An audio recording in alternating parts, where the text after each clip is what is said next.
My name is Israel Gruzin. I'm born in Lithuania, in Slobodka, they say Viliampolis, and I'm born 1928, December the 28th, but now I'm putting myself on May the 4th because I will go in the store and I'll tell you why. You're going to tell us the story later? Right. Okay. Right. Tell us a little bit about life in Slobodka and about your family and your brothers and sisters, if you have any. I had a brother, and of course I was born in Lithuania, Slobodka, close to Viliampolis. And we had a normal life. My father was not a millionaire, but he made a nice living.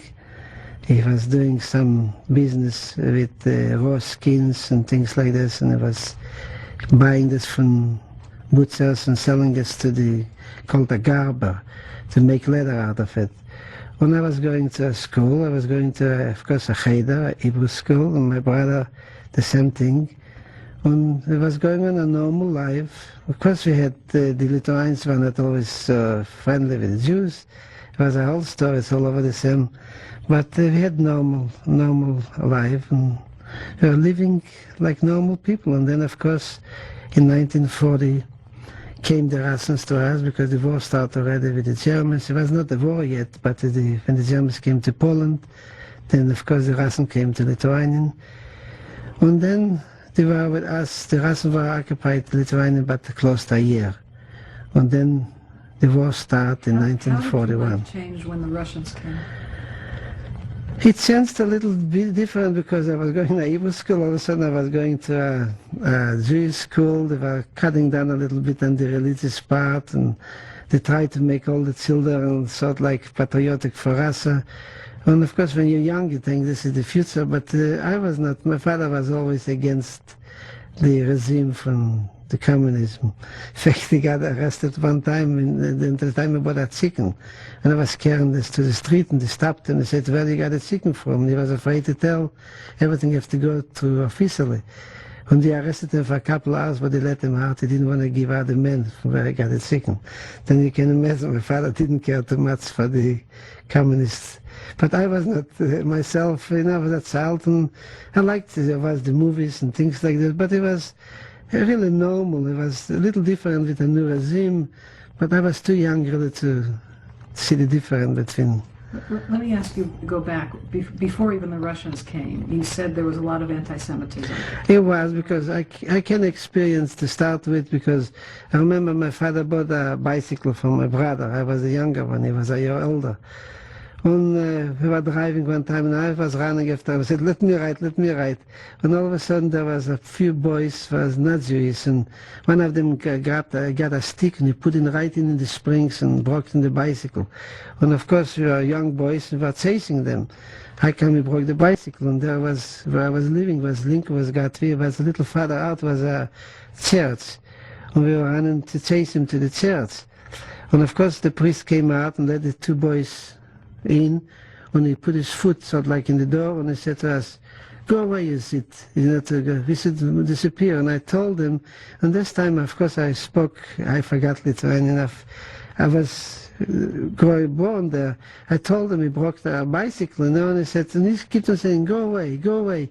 And of course I couldn't fight him to go away. This is experience. But we came back home. My father took this bicycle to the man that fixed the bicycle fixed it, and but you had a feeling, you were sort of like always not so welcome, like because I'm Jewish. Did you have Lithuanian friends? Like I say, I have neighbors, a few of them, but in general I was like going in a cheder, and most of the area where I was living was the Jewish people. But we had a few people from across the street. There was a restaurant there. His son was a little friendly with us. We were playing around children, but really I didn't too much friends. I didn't have Lithuanian friends. Did you hear about the Germans and the Nazis while the Russians were there? Oh yeah, of course. In 1933, when the Russians came into Poland, of course my father was already a middle-aged man, and he talked about it to my mother. And we saw the papers a little bit, what we read, the Jewish papers over there and Lithuanian papers. The writing was going on to Poland. the liquidations and the killing over there when they were studying 19, a lot of Jews ran away from Poland and come to Lithuania. And when in fact, when the Polish army fight the Germans, they came to Lithuania because some of them didn't want to stay with the Germans. Most of them was happy to have the Germans in Poland. But you were very young. Did you hear your parents talking about it, and did you read the newspapers? I could understand a little bit, but I was not in politics involved, but I could feel it and I could hear it, and whatever I saw in a paper, I realized we are not welcome. Something's going to come bad, and my father kept on saying, "What is the next step? You know, if something came up, we didn't realize that the Germans going to attack the Russians this time. But when the war started and we start feeling that the Germans are coming, then my father, reading the papers and know what's going on, he said, it's time to leave everything and let run, because what's going on in Poland is maybe going to be the same thing here in Lithuania." And we had a horse and wagon, but I have a lot of stories to tell. We had a small little horse, but they were using it to take out coals from the grave. He was a little, really, like a pony. When he was like a dog to us, we talked to him, and this horse was doing things that is unbelievable. And my father had two horses, but my father took the small horse with the wagon, take a few things that we can take with us. And we just made a journey to run away from Lithuania. The Germans was already bombing the airport and things like this. And a lot of Jews start running together with the Russian army. So this is in 1941? This is in 1941. And in the same time when these bombs was falling, of course the Lithuanians were so happy to see the Germans are coming. They were sabotaging the Russian army. They were putting on fire on the trucks and punching the tires and shooting on them. And they all of a sudden got their own rifles and putting on the Lithuanian uniforms. And they were really so taking advantage of the Satan. They start right away with the Jews, of course, but we didn't have enough. It was too fast. Because we left, we started war. The day he started falling the bombs, my father took the Russian wagon. We were going together started running on the streets with the Russian army, and we were going to Latvia. You know, a lot of people from this area, you could go to Latvia, then to Dvinsk and to Minsk and go in White Russia. But we didn't make the journey so far. We just took that for Russian wagon. We were involved with the Russian army. Of course, then the Germans were bombing the streets, and we were going through the whole, I would say, like a Holocaust. See dead people right away was the first time. And my mother, in fact, was split from a bomb.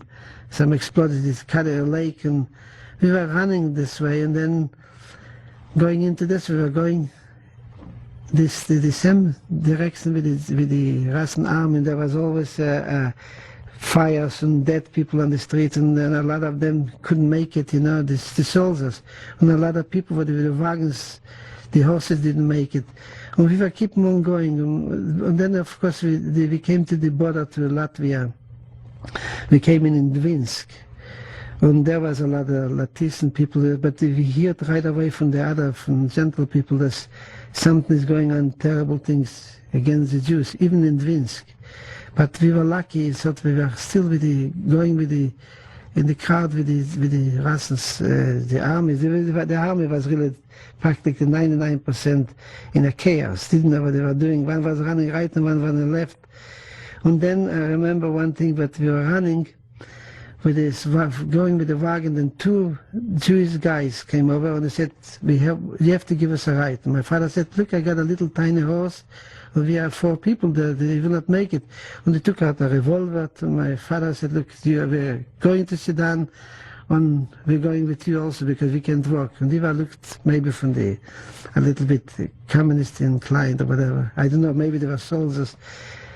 And when we were running like this, not running, we were driving and driving and driving, all of a sudden from buses, we had an attack with machine guns. And I felt I was in the wagon with my mother and brother, my father was driving the horse, and the 2 other men. And then all of a sudden, I heard a scream. One of the men said, oi, like this, oi. And as we turned around, and he was laying down, he fell backwards, and a bullet went in right in his in the main part. When he went in this, excuse the expression, right in by the extra from the man, he could feel the bullet, he could touch it. But the other man said, do not drive faster the horse, we couldn't ignore us. And then we were already in Latvia. Then we stopped, and then they were still with us back, 2 days. And this man stopped some other people and speaks, of course, of fluent Russian. And he made to stop us for a day, sort of like a half a day. And he said we should go closer to the water. And he took him out from the wagon.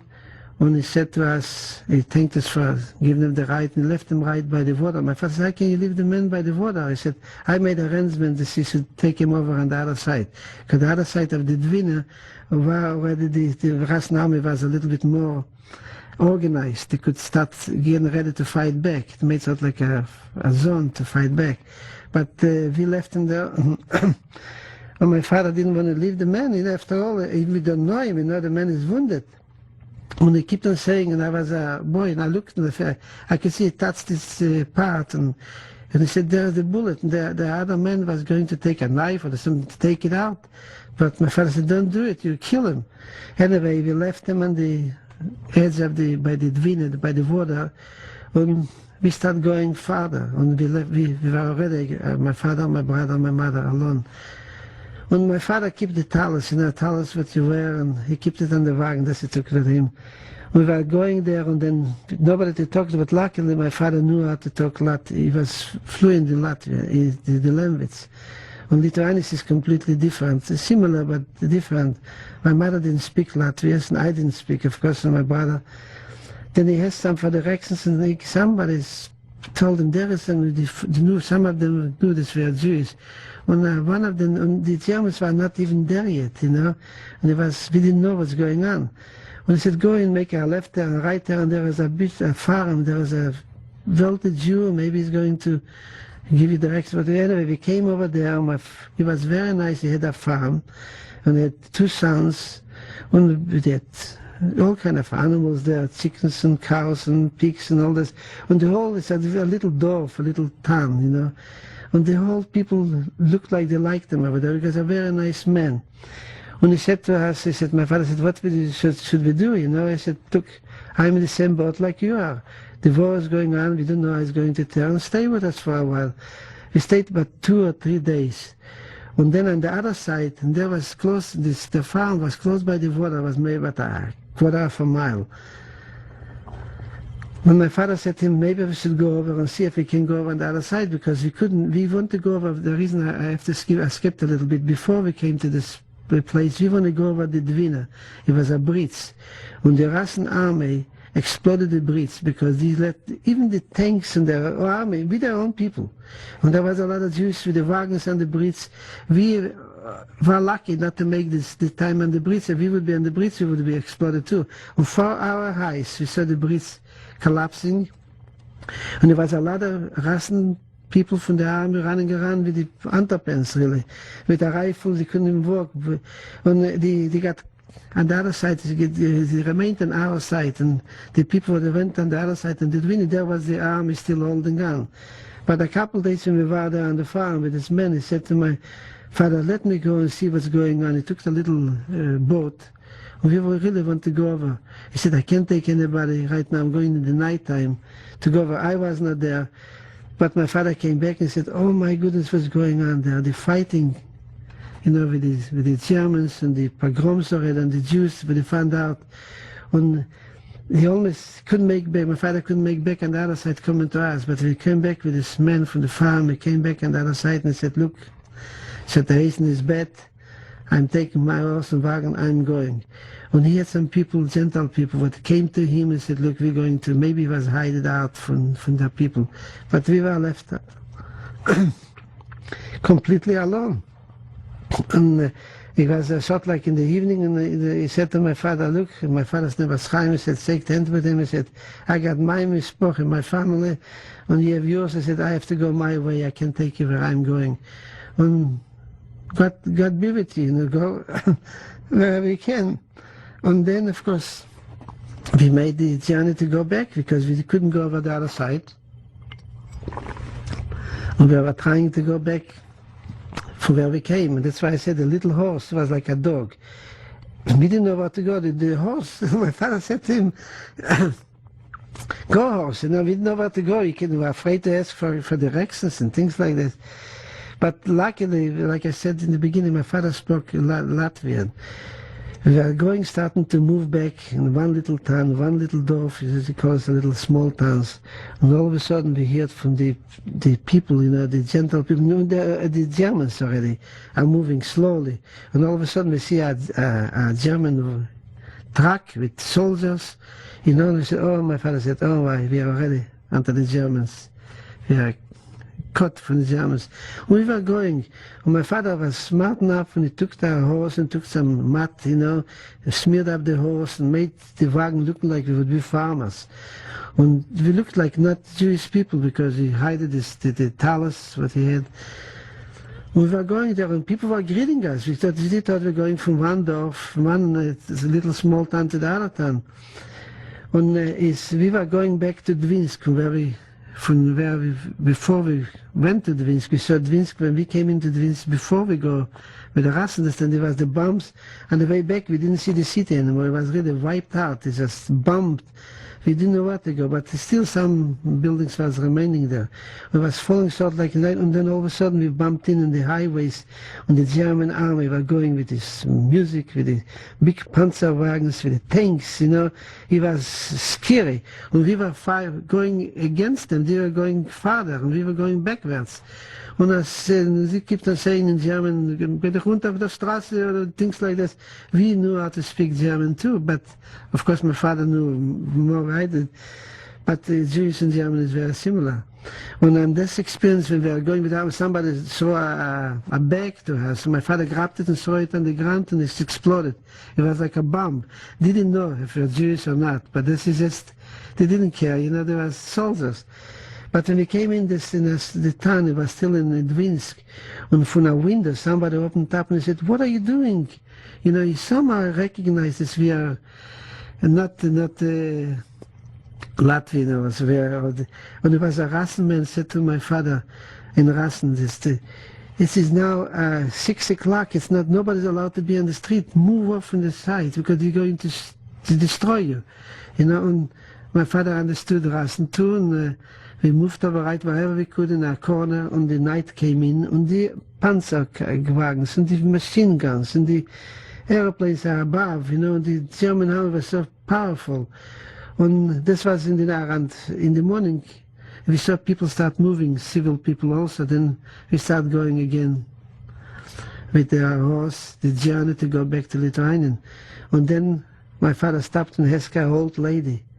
And she said to him, "Why do you have the directions? Are you not from here?" And my father said to her, "No, we're not from here." She said, "Oh, bozomoy," and whatever. She said, "Oh my God, don't tell them that you're Jews. They're killing all the Jews.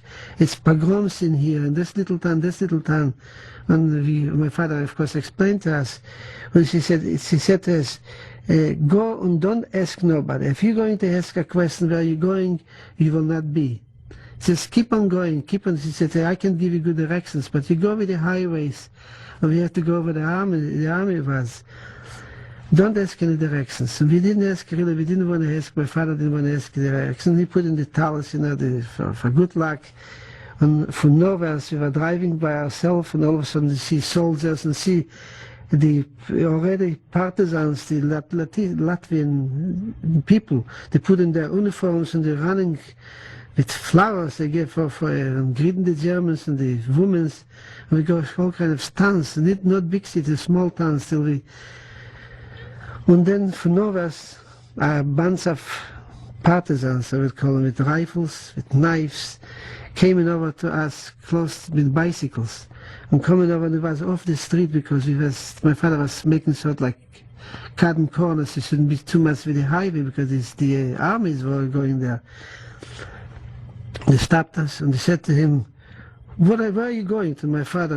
My father said to him, "Oh, I know you," because he spoke the language, and he was drunk, really drunk and bloody, full with blood like butchers, My father said to him, "Oh, I know your father, Do you know He said, from where? I have a little farm doing this area. He said, they were so drunk, they didn't know what was going on.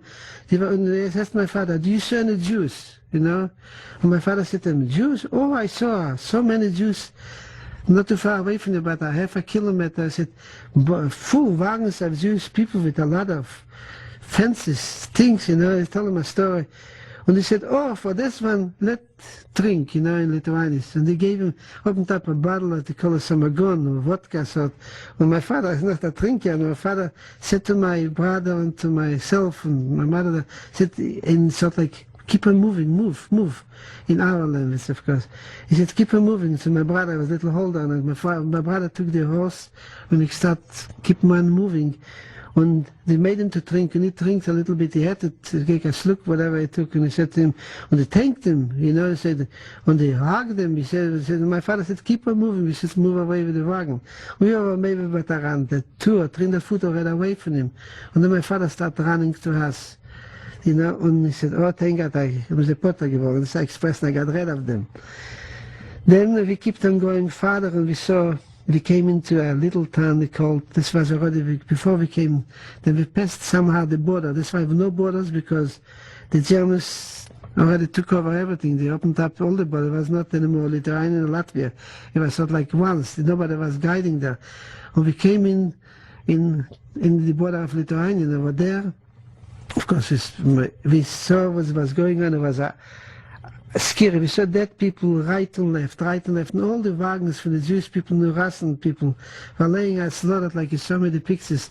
That's what we saw. And this is the first time I really saw dead people. I saw this man got wounded. It was the first time for me to see it. And then on the road, of course, you see dead people more and more and more. And we came to a little town called Vilkamir. And there was not bombed, there was a nice little town. In fact, my uncle came from there. And there was pogroms already, and there was a house full. We were driving for a certain, like I say, the horse was our guide.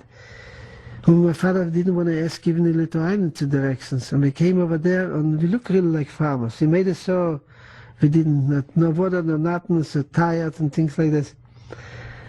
And we came in Vilkamir, in this little town, and we drove by a big house, maybe 4 or 5 stories high, and people, the partisans, the Lithuanians, were standing with rifles, and they were all with Jews, put in from the little town, they put them all in this house.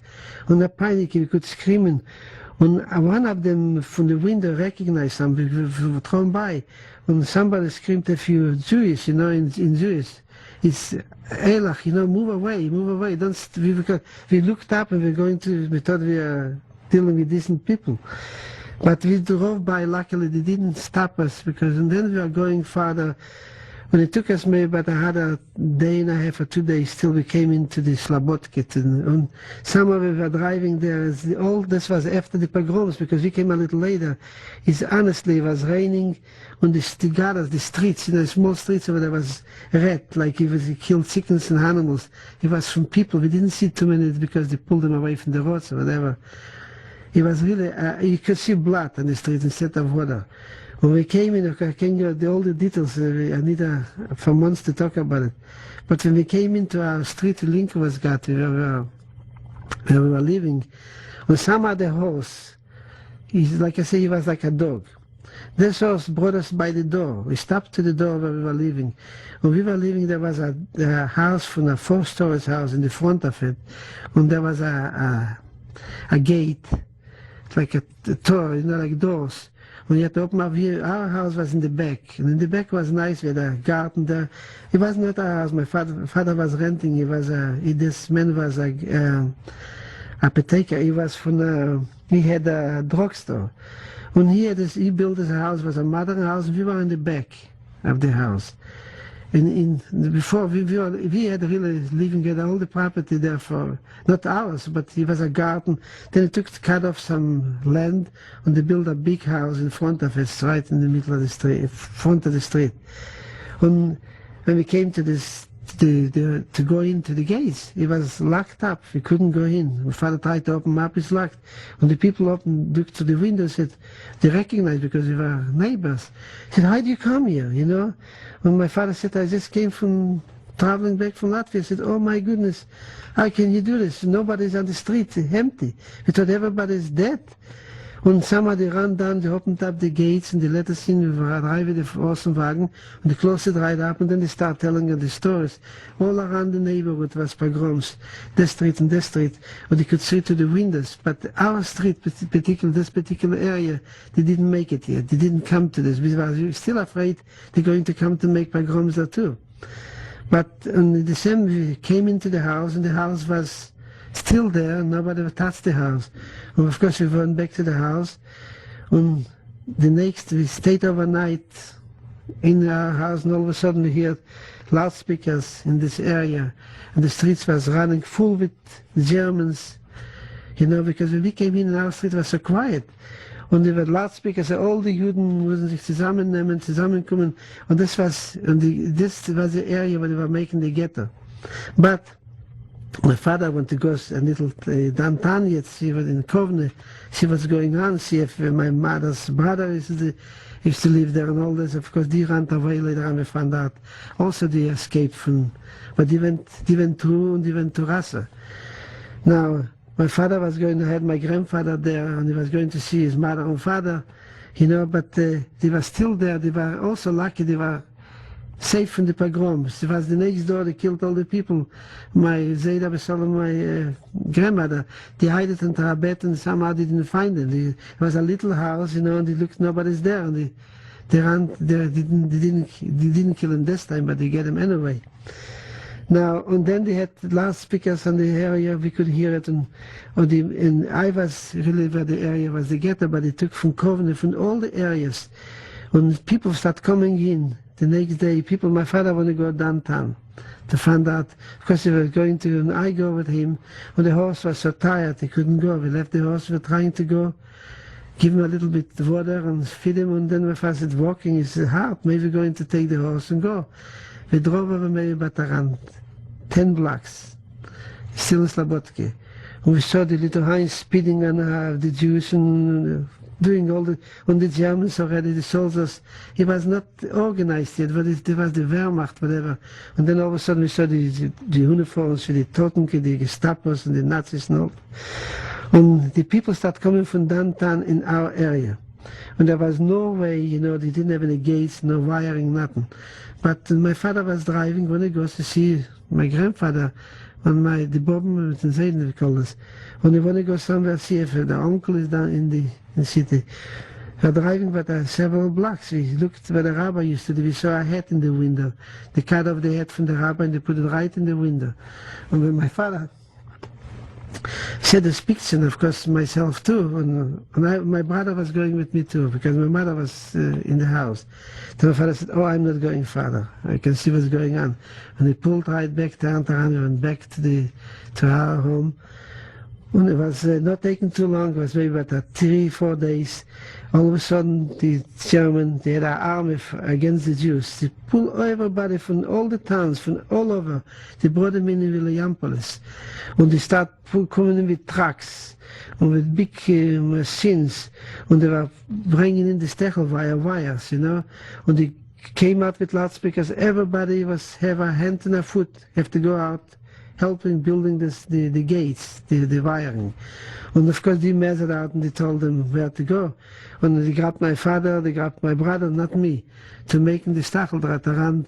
It was, our house was maybe about around, I would say about around 500 foot away from the next street. It was Paneragat, there was the wire already, because it was a street, it was a main highway, sort of like a connection. And they made this was the big ghetto, what I was, and then they made from the other side, there was Jews too, they made wires between two streets. Near the wires, and then they made a bridge later on to connect them to go over. We shouldn't be and we have to build ourselves in the ghetto, ourselves.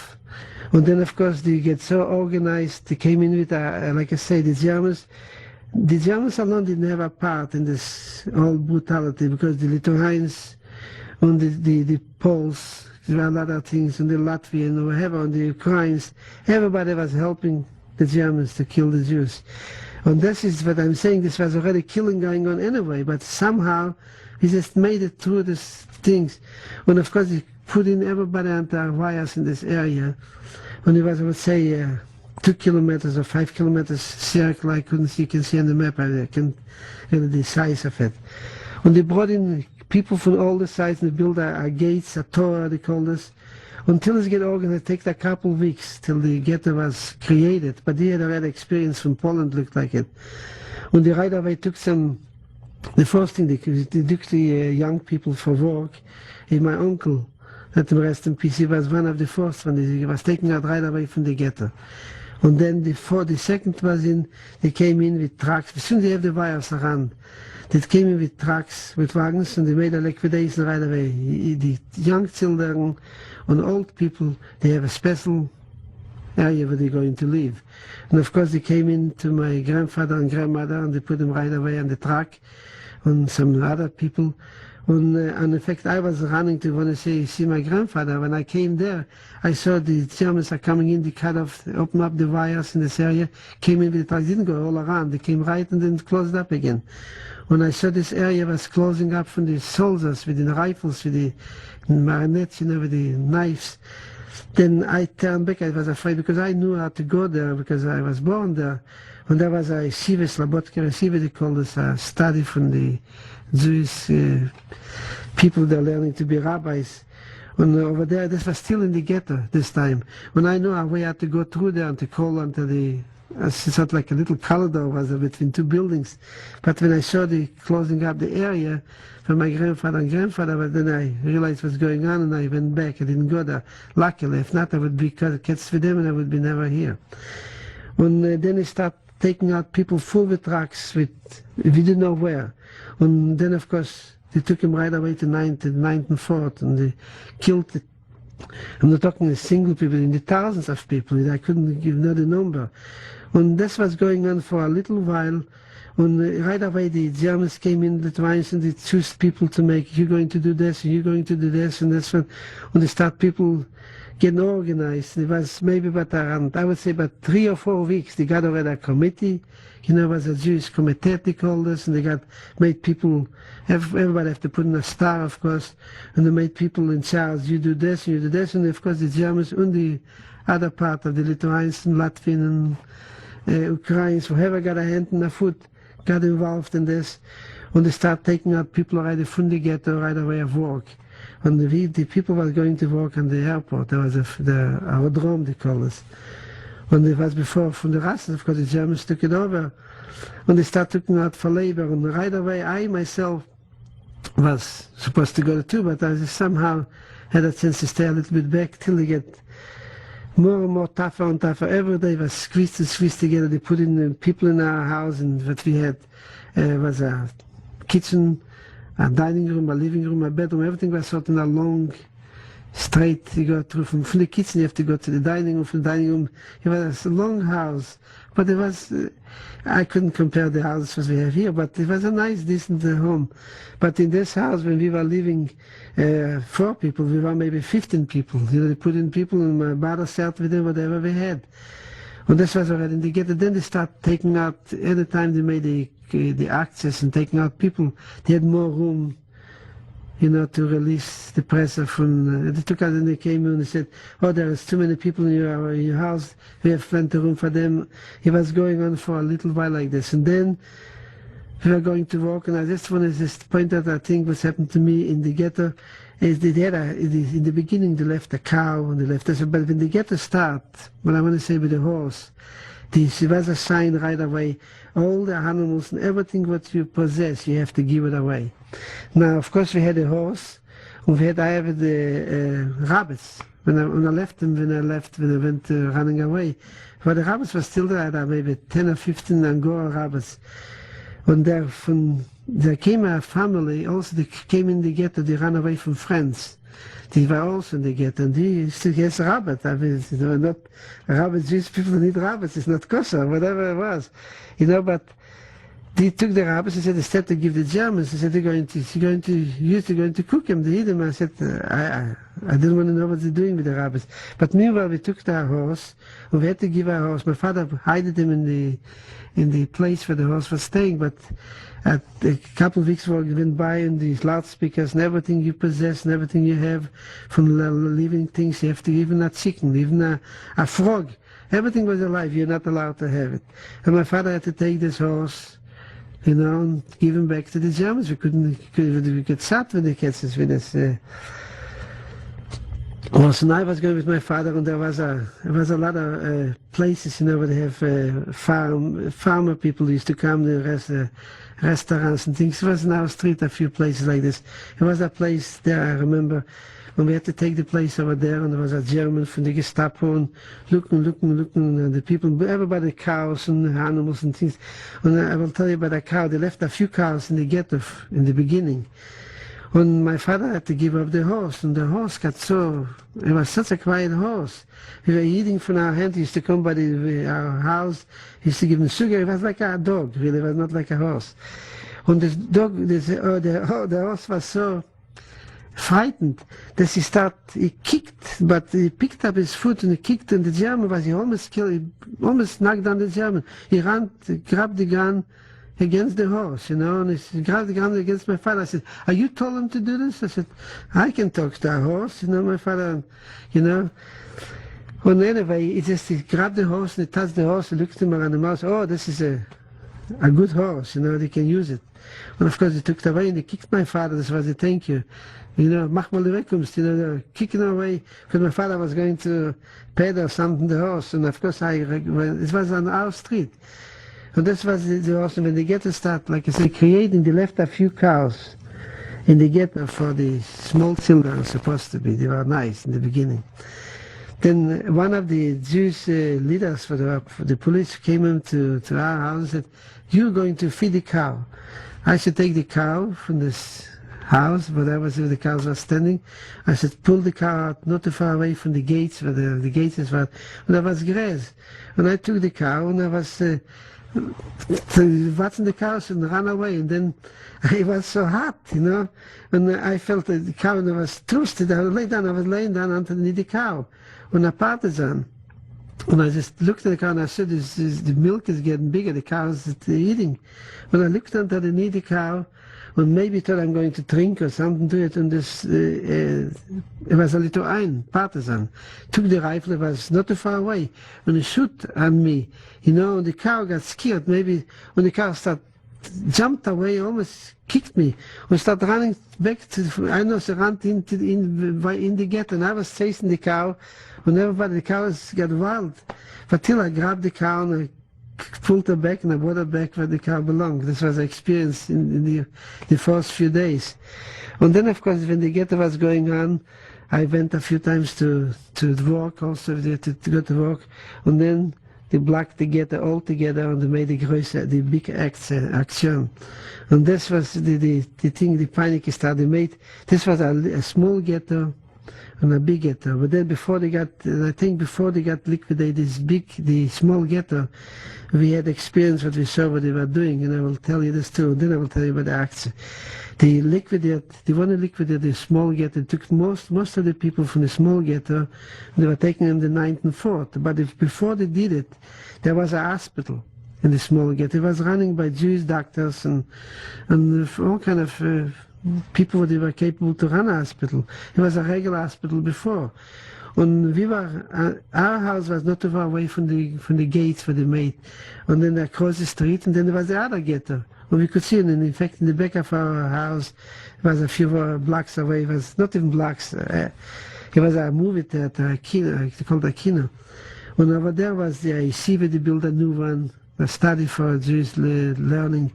And farther away, there was a hospital.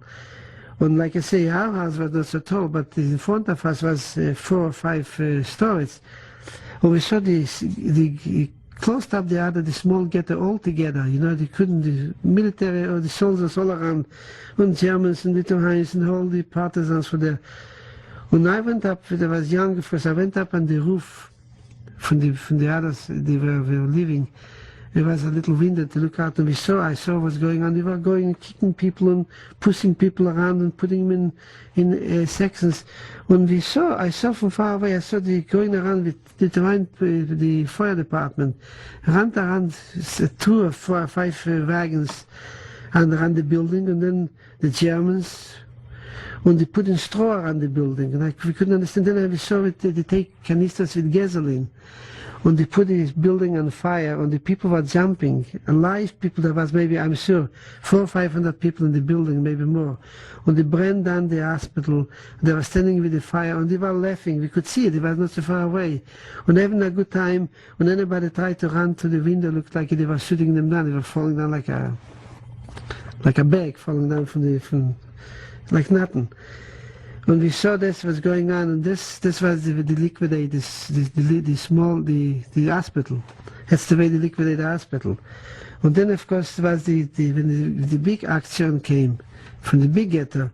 And then it was, of course, they ran around with the loudspeakers, and this time was already the ghetto organized. It was the Jewish police. In fact, my uncle, it wouldn't be he was a plain person, but he looked for an easy job. He said, here is a uniform, you're going to watch the street. You can watch the street. It should be quiet, or people shouldn't stay in groups and talk. And he was a quiet man, but thanks to him in a way, because I risked his life too in concentration camp. But the way it looked like is maybe because of him we went on the good side.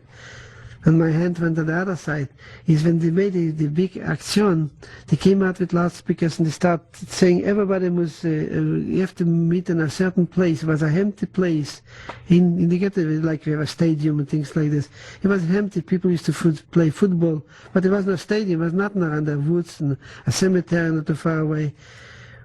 And they put all the people, everybody said, everybody, young and old, sick and not sick, everybody have to be there. When they took out people from their houses, carried them out with the beds. And of course they came back to the houses, looked like the shells, because if people are there. And there was thousands and thousands of people, and they made a selection. And they said, the people, they panic, people can take nothing with you. And people get lost from each other, and you can hear saying, Mame, Pape, Zeide, Chane, Beile, the Jewish name. And it was a panic, and it was early in the morning, it was maybe 5 o'clock in the morning, maybe before. It was still not light outside, and everybody had to go this direction. When we came to the place where it was standing a couple of trucks from the Germans and the partisans, and the Union was a German standing with a little stick, and everybody had to go to face him and go, and he said, rechts, links, rechts, links. And the Jewish police have to take a group, let's say from 30 or 40 people up to this man, there was a few of them, and to bring, it looked like my uncle Abisalem. He ran over to us because he was this time with a little uniform. He said, follow me, so they gave it me. And we said, and somehow the German, the rechts and links, but he thought like, what, he could maybe make a move or something. I don't know if the German said we should go to the right side or to the left side, I don't know. But we were following my uncle, and he just thought like we went into the right side. And it was going on a whole.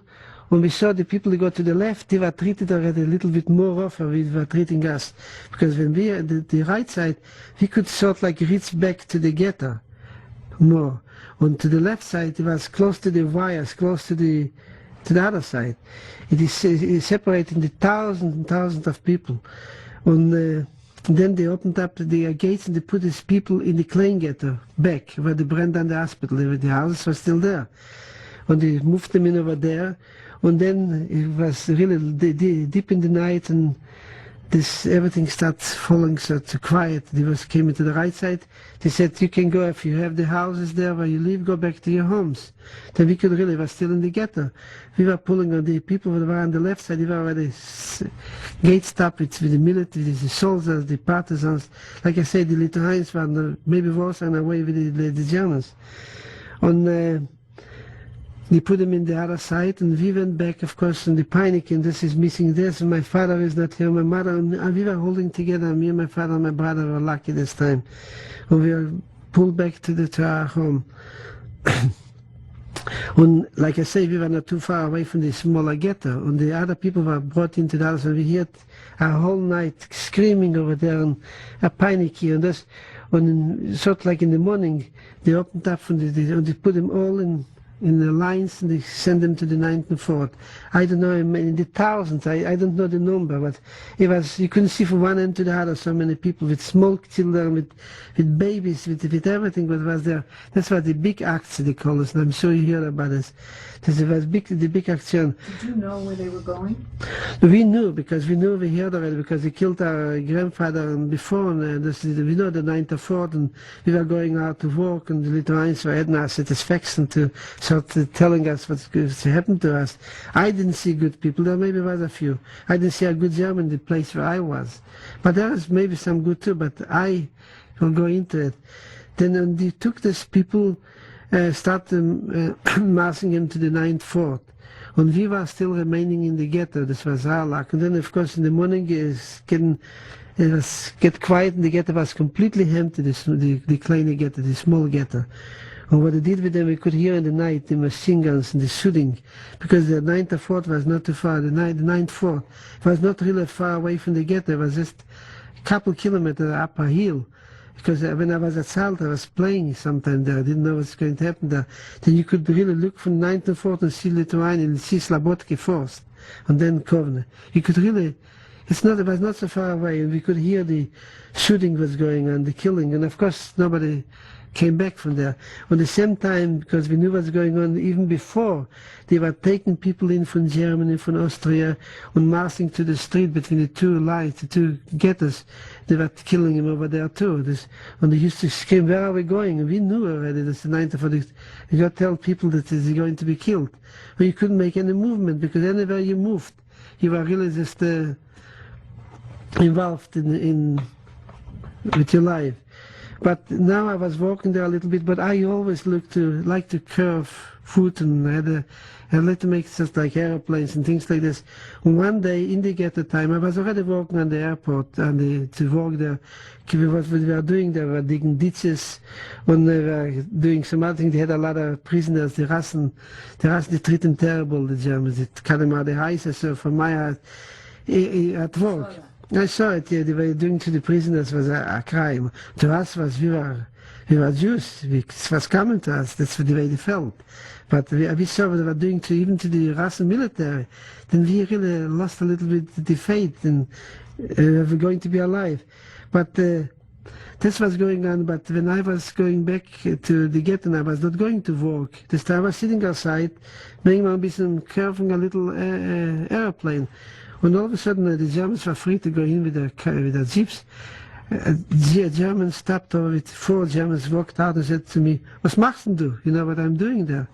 I said, "I'm playing, I'm making myself a toy." I said, "How do you know how to make an airplane?" To me. When I spoke Yiddish, and I spoke German in a way too, because it was so similar. When I told him I always like to play, I said, "Do I have more knives or something?" I said, "No, I have this knife." And I told him, I said, I should go in the jeep. I said, "I want to tell my mother." My mother's, it was mother, this. He just kicked me, put me in the jeep and took me out from the gate. And I thought they were going to kill me. And it drove downtown in Kaunas.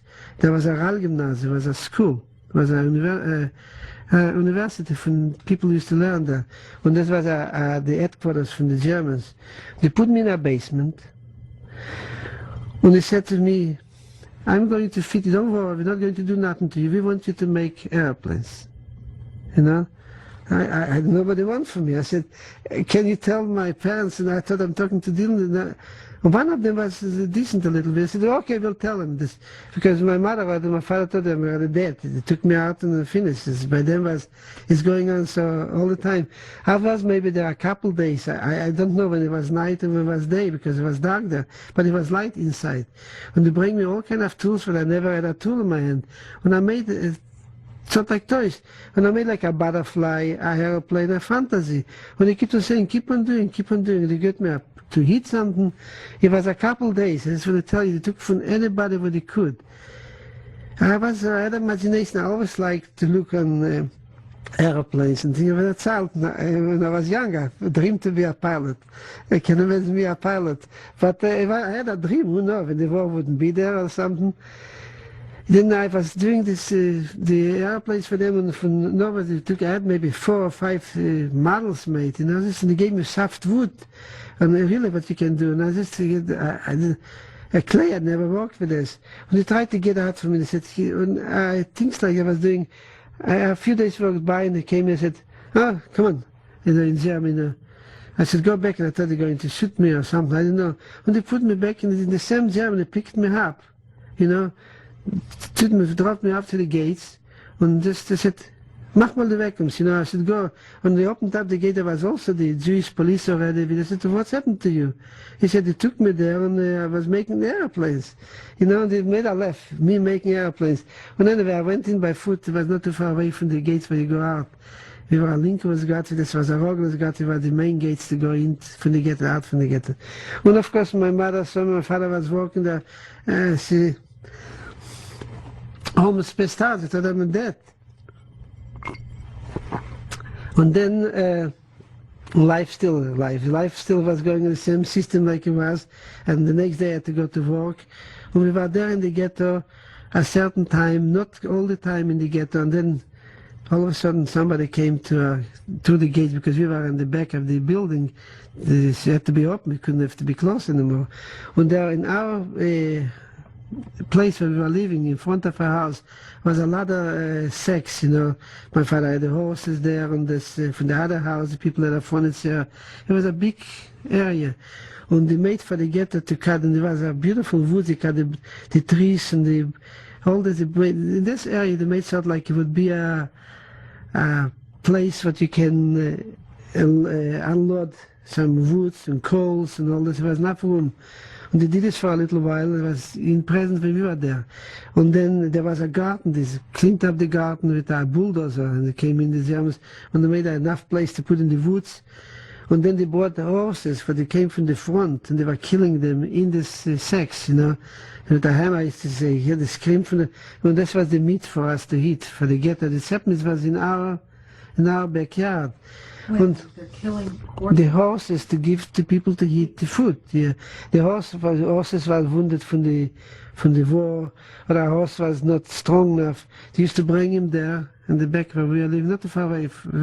Our horse used to stay in this sack. I call it a sack. It was really a place where you have like a garage, I would call this, but it was not a garage.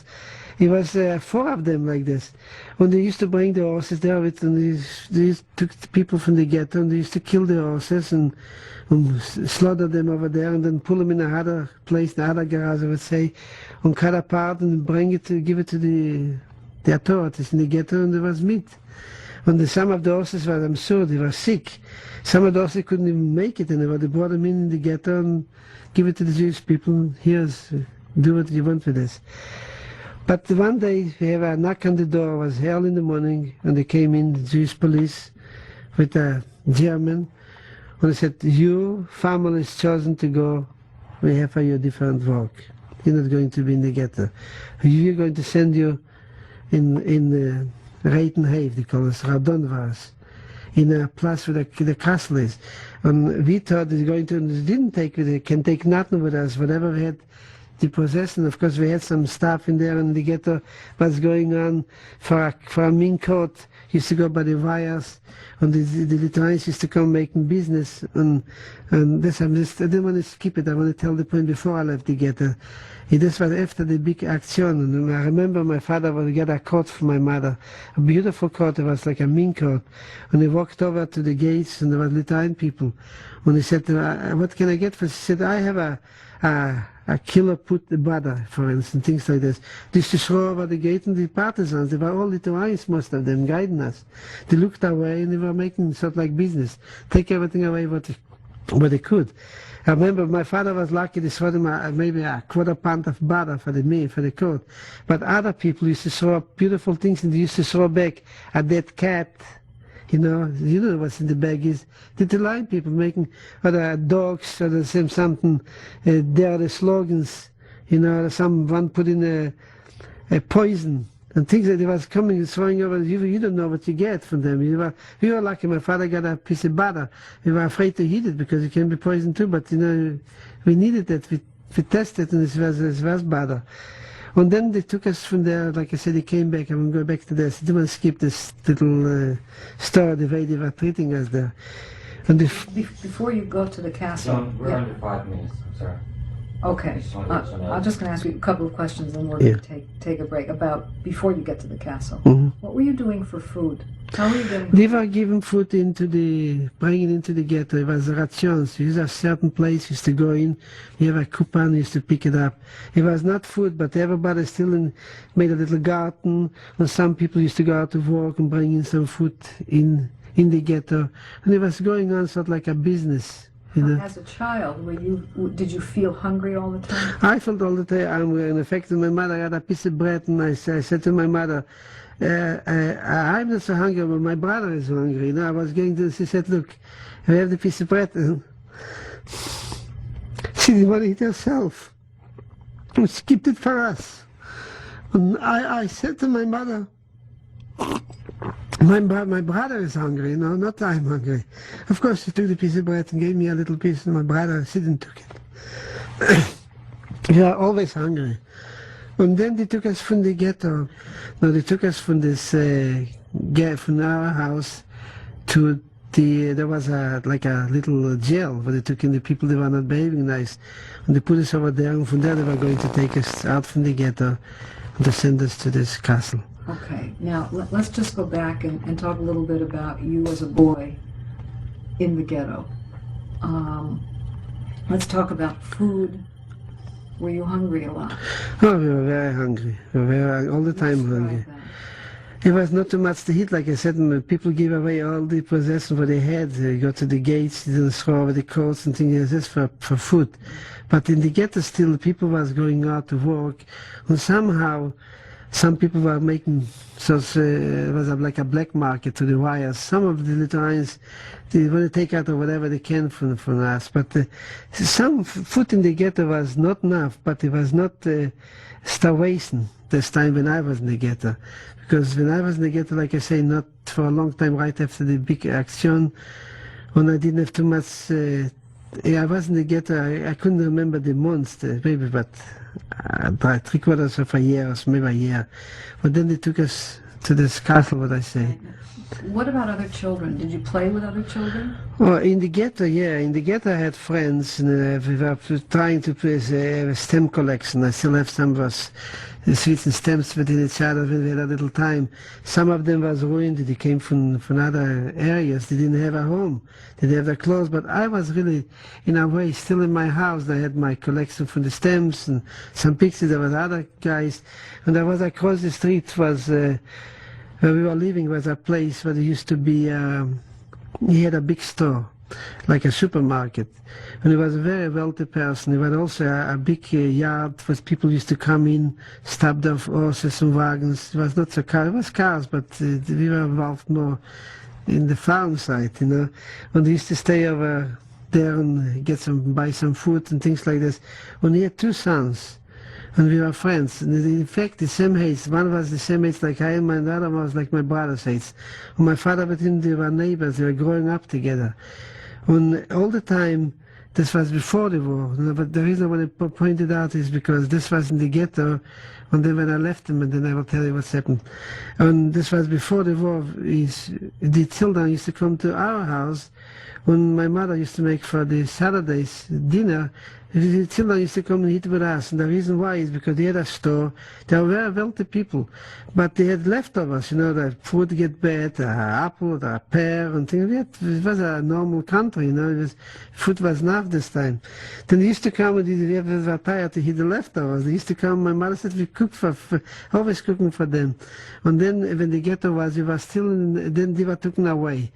Because I didn't see him I see him for a little while in the ghetto. We couldn't go across the street and find out where are you. We didn't know until they went to somewhere else to work.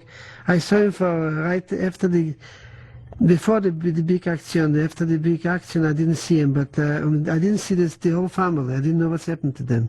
He was taking the father. I will tell you, when we met his father in the concentration camp.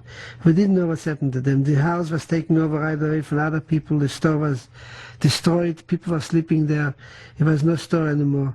But this was in the ghetto time, and I didn't know what's happened to them till we came in the concentration camp. But I met.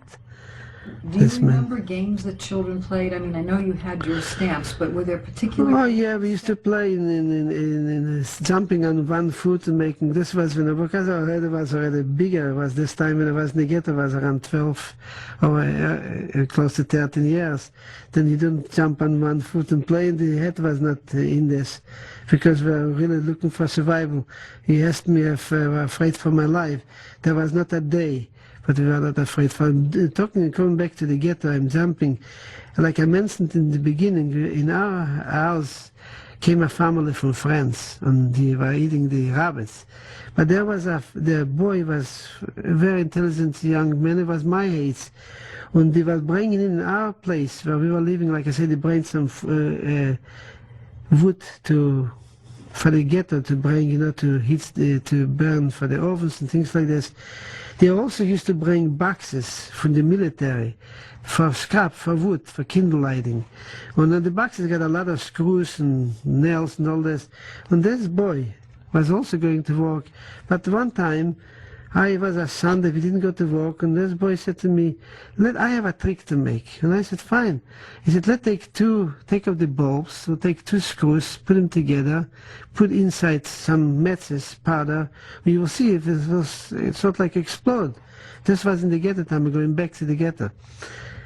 When I just did it, and I was always handy. When he told me what when I was doing it, and I take the nut, put in a screw on one side, a metal screw, and then filled up the nut. It was a heavy nut with powder, and put in the other screw on the other side, and then we took a rope from each side and tied it up and swinged a couple of times, and knocked it against the wall. And there was in our backyard was built from bricks, for the garbage, where you put in the garbage cans, but we didn't have garbage cans. We had just drop it in, they come and shuffle it out. It was made out of brick. When I was swinging this string with this wire nut, and I don't know for no hours it exploded. But it gave such a shot, and we were not too far away from the gates, from the Stacheldraht, and there was from the Germans guiding, and there was, like I said, a movie theater was on the other side. And from nowhere, you get such a shot, and I got really done, and the smoke came out.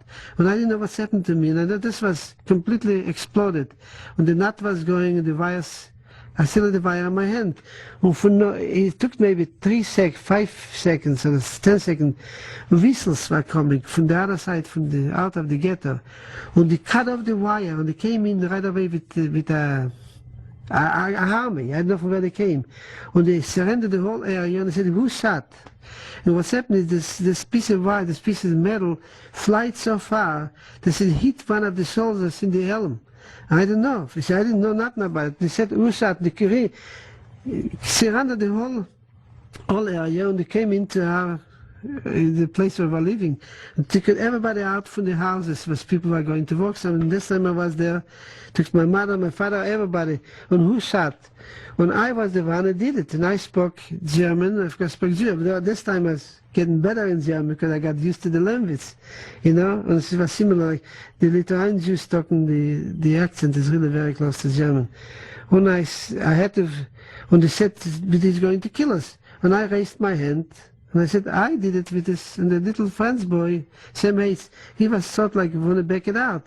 And somehow, I spoke to him, there's one of the Germans saw it was also a Lithuanian partisan there. He said, so talking to him, he said, he put us to this man, it was a Obersaufführer, there was not a Sturmführer, a big man from the Germans said, how do you, where's the gun? I said, we don't have a gun, the revolver. I said, we were playing. He said, why were you doing it? I had to demonstrate. And then, of course, when he saw this, I'm going to demonstrate, he told the whole, like I say, maybe there were around 50 or 60 soldiers, Germans with the rifles, and one of them with the knives out, and he sent them back to go out on the duty. and there are few soldiers remained, and I have to demonstrate the way I did it. And on Slemil, it didn't work. He made it, and I tried to bang it, and he didn't bang it. What's happened is, they said, the German said, ach du, hast is a bad expression. And he said, I'm going to show you. He took it in the hand, and he took a stone, and he knocked it, and he really almost knocked him off his hand, because it exploded, and he really burnt his cigarette with gloves.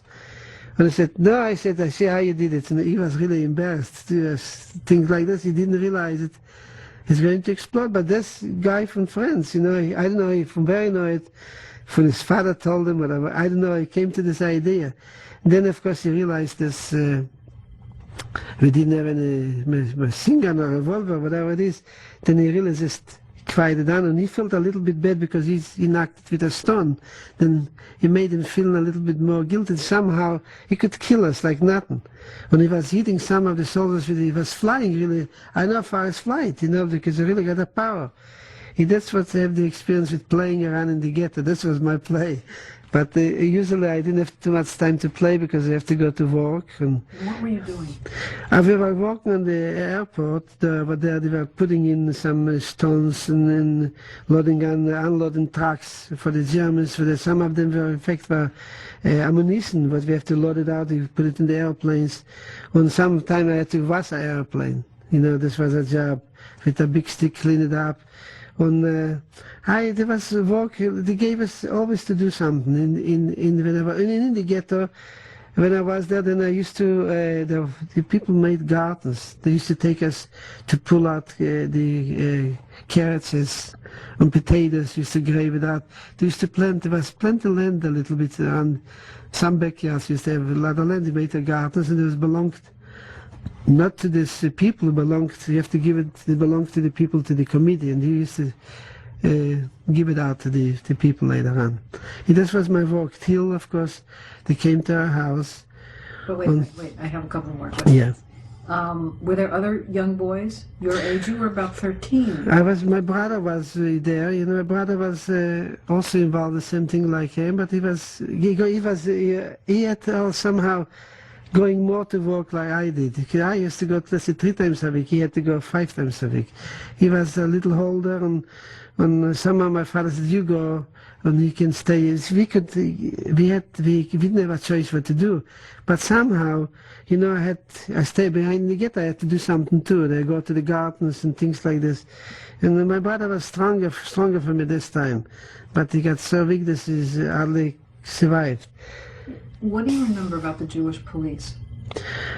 I didn't see, because when I was in the ghetto, it was in the beginning, And some of them is good people everywhere. Some of them were showing a good face for the Germans or for the Lithuanian soldiers, and they were pushing around and kicking around. Some of them have to do it, and some of them, were neat and nice, so long they have a job, something to do.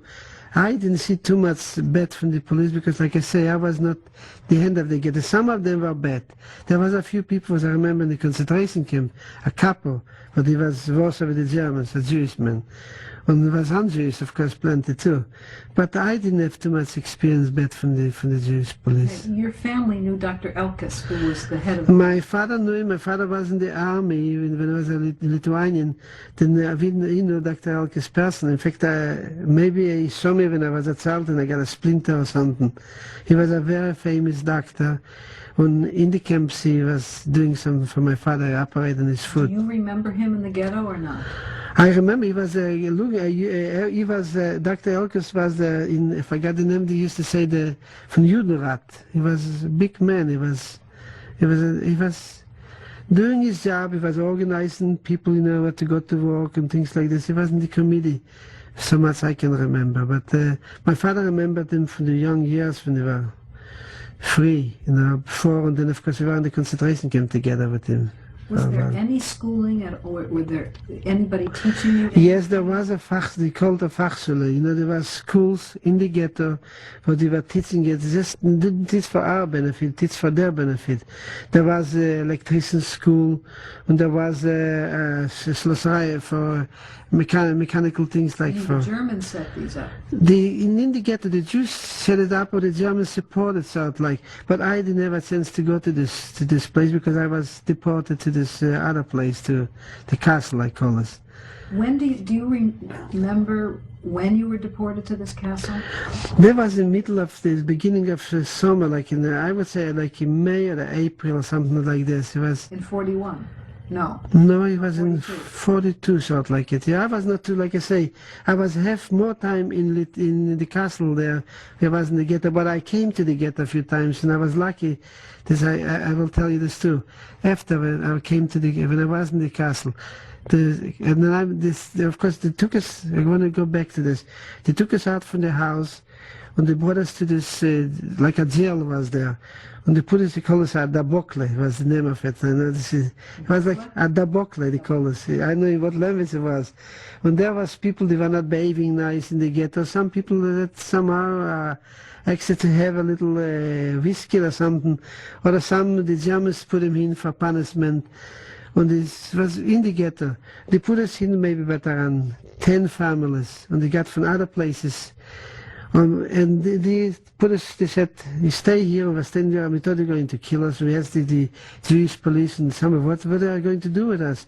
We couldn't take nothing from our house, nothing. And there was a man, Reichel. When he came in and he said, look, we're going to work, I will be the capo. I was already there, we're going to go to the Mreiten Eif. My father knew the area. There is a castle, was from Witteltas the Disease, was from the president, was a king of Lithuanian. And they took us there, and we had to go by foot. It was around 15 or something kilometer. When we were marching there, we didn't know where we were going. They came in, we walked out from the ghetto, we saw the ghetto farther and farther away, and we're going with guard, of course. It was maybe about around, it was 100 families close to. And there was young people, there was not too many girls, there was maybe a few girls, most of them were boys. And I don't know if girls, of course, was there also in the ghetto, but not, I didn't have any, I had girls before the war, you know, I have neighbors and all this, but where I was, my area, it was girls, but I was not, didn't see too many girls in the area where I was. And they took us by foot to this castle, what I call. And we came there, and it was their barracks built. And little houses sort like it. It was before. They looked like the Russians had it before. And they said, and there was with stacheldraht, with wires around. It was like a ghetto, but it was a little, it was maybe 10 barracks. It was a place, and there was a pump, you know, for water outside. And there was not too much. There was a couple, I call it a garage, like a sack, you know, and there's a place where they keep their food. And there was no place to play football there. It was very together. When our little father was, you look out from the other side, you could see the schloss, you know, was the castle. It was not really too far away. When they put us in, you go in this room, and you go in this room. When luckily it was still my father and mother and my brother, we thought like, it was lucky. There's funds from millions. I would say I was the lucky one. To be with the family together in this particular area. And they took us right the next day, and the Reichel, the man, what I say, he was the man in charge. I remember he had his family too, I forgot his wife's name. And in this group was only one small child. It got hidden in the ghetto. And then I don't know how they brought him in this, somehow they I don't know, they had in a box or something. Somehow they made him to come in. This little boy was around 5 years old. There was no way to have a 5-year to survive. But in the ghetto was a few people before they made the Kinderaktie, they would call this, take away all the children under force. They had some small children still in the ghetto, was hiding and things like this. Then in this castle, in this Reitenneif, I call this, there was, most of the people were my age, a little older, and of course older people like my mother, my father, and families, a few, and not families. There were some broken families where they lost already their family in the big action, and there was not old people. I was really this. A few two other families the family was holding together. The rest of it everything was already torn apart. And they made us to go to work there. And what we were doing there is we were working in the castle, in this schloss. They were renovating the rooms. They were making, there was a Junkerhalle, they used to ride around with horses. They built a school and they put in benches. And we were always doing this type of work. But there was a German, Obersturmführer, was a big man. No, he was not a little bit less Oberster. When he was the man in charge to make sure the people should go to work, he was duty. But this guy, this man, he was also a barber. He used to cut the hair for the soldiers. No, pardon me, he was not this one. He was an Oberstoffier. He was not an Oberstoffier. He was an Oberstoffier. He was not such a big rank. And he was cutting the hairs for the soldiers, and then he had duty to guide the was. When he chose me to take the spots, the sofas and things like this, I should make sure when the people go to work, I should be the first one by this barrack, or make sure everybody get a sofa, should be clean, or they get a hammer, or they get this. And I was in charge, sort of like to give out the tools. And in a way, I was obeying orders. I was doing what he wanted me to do. When he was a German like any German, but we didn't feel the pressure because we were away from the ghetto, the needles over there. When I was taken to do this, and then I was taken to take other work. Then I was working with Oberstuffer, a Bandführer. He was a sculptor, and he was making a face from Hitler, and I had to assist him. But before I came to this, in this camp, in this castle, I was doing all kind of work. And my mother was going out with the women to cut woods. They were cutting down trees. The men were doing a little bit other work, cement and things like this. And in this castle, they were building. They were so fast. They could do things overnight. And they built already a school, and they brought in over there for the Hitlerjugend to learn. They brought in, even from France, they got the Poles and the Ukrainians and Lithuanians and Russians from a lot of people, young people my age, and even a little bit younger, and a little bit older. And the older boys, for they going to school, they were Gentile. They had duty. They learned them to be a soldiers too, and they had the right to have a rifle. And there was a little shrimp, I called him. He was a Ukraine. When he was guarding me sometime and guarding everybody, but one day I saw him. I was going out with my mother this time in the field. They were cutting trees, and this time I had duty to go to cut a tree because this was before I told you about the Oberstuffer. When he went, my mother was not pulling the saw so fast, and he took the stick and he beat my mother. When I couldn't, and I was far away, and I was running around him, but the other people, my father was not there, and he held me back not to go, and he beat my mother, and I remember this, and this one was on duty. And he was 2 days with a rifle, and 2 days he was working there in this castle for bringing water. It was a sluice. It was not water. You have to go from a well, bringing the water, fill it up, and bring it to the kitchen for the soldiers. When I was working, then an Obersturmbandführer chose me and said, "You look like you're handy. You're going to help me out there." And I was working there maybe about 3 months in the sluice, and he was a sculptor. When he was making a face from Hitler. When I was talking to him, he was a big run. Everybody used to see me, salute him, because I was going on, look what's going on. But everybody, there was not one person from the German army who didn't salute him. He was one of the biggest one. And he was a very intelligent man. When he made a face from Hitler and sculpted, and I was supplying him with mixing the clay and whatever I was doing, he made forms. And one day, when I had a bad high, I remember this boy was beating up my mother, and this Ukraine was always in the area. And sometimes I used to go out and have to fill up a bucket of water. This one, I see him, and then I just didn't make out from this. But one day he came in, he had duty, and there was on the second floor, or sort of like third floor. But he was putting a sculpture or something else. He was making a Hadler, with the Hakenkreuz. Und he said to me, I should go down in German. I said, bitte nimm doch meine Flaschen, bring me some Wasser. I said, bring me some to trinken in the water. When I saw this fresh water coming in with the barrel, and there was a kitchen downstairs. It was a smaller building, and they were cooking. There was a bunch of prostitutes. There was the Lithuanians and Ukrainians, and all they were working for the Germans. And they were having a good time with the soldiers, and there was all going on. That's the part where they were there.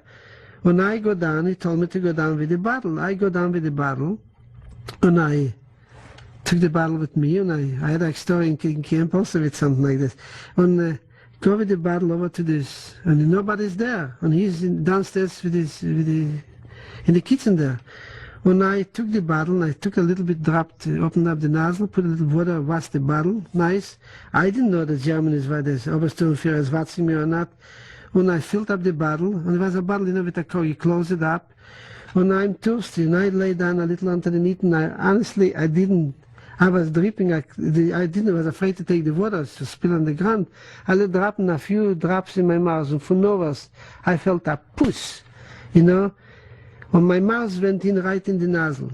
When I opened my eyes and I see this little Ukraine was beat up my mother. He didn't have a rifle, it was this one.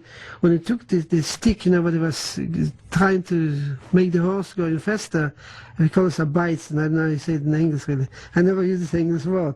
When he took this stick, these bites, when he started ripping me, because when he pushed me, I looked up at him and I was going sort of against him. I really was going to grab him. He was I thought he cut my throat, whatever. He took this stick, and he was smacing me, beating up with this one on the girls, from the girls. Dokiam in Lithuanians, beat him, give him, Ukrainians. They said, everybody's on his side, of course. When he started beating, I was a very thin shirt, and I was on the bottle, what I had for the Obersturmführer. He's sort of standing under the bucket. And I don't know from where, and he beat me so fast that I couldn't anymore take it. When I grabbed some, I pulled the rope, I kicked the rope and I kicked him. When I kicked him, and this was in a basement, and he just lost his grip or something, and I kicked him right in the kitchen, he fell in the basement. And soon I did this, of course he was also in a way a soldier. They ran out all the girls, and a couple soldiers right away with a rifle, and one of them put the rifle right on my head, he said, and they were German too, a little drunk, they were having a good time with the girls, and they were going to shoot me, they would shoot me. And I didn't know it was a miracle, the time was going on. He said, one of the Germans said, you know what you did, you pushed a German, crying. And they were going really to shoot me. There was no way to survive, but the Obersturmführer it looked like he told me later on, von Overs is there, he was not too far away, When he came and said, what's going on, in German, said to them, what's going on here? When I said to him, and I was bleeding from my mouth a little bit. When I told him I was cleaning the bottle, he said, erzähl mir nichts, ich habe alles gesehen, don't tell me, I saw everything. He saw the way it was going on. He saw that I didn't drink from his bottle. And he saw I was laying down and dripping down in my mouth. And he said, of course he was such a big man. The whole was barking, even the guy with the revolver on my head, he was afraid to say a word against him. And he said, lass das dem Junge weg, let the boy go. He's walking with me, and it's not his fault, it's his fault. He started up with him. That's what he said. And he said, I should take the bottle, and I took the bottle, and I went up with him, and he told me if I need some, he didn't give me any water, but he said, are you okay? I said, I'm okay, and I swallowed my own blood. He didn't offer me to drink, because I never glass. But I felt like he would say, but he didn't. There was water, what I used to go for the clay, and I take not the clean water, not drinking water, because this was real clean, pure water from a well.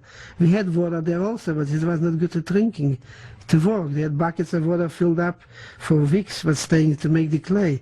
But I remember I took a little bit from the bucket of water and washed a little my face. And then I walked with him over there for a little while, and then he was deported.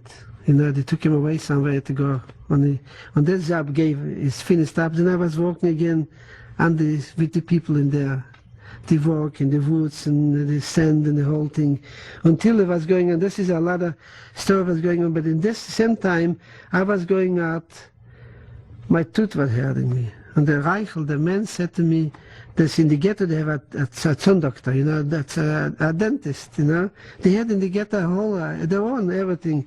And they said, we have to go to bring some food for the camp. We're going to take you and your father, go this time, and you go into the dentist, meanwhile he will see what he can do. And he was a nice man. And I went with my father with a horse and wagon, they had it from over there, from the area. We came into the ghetto.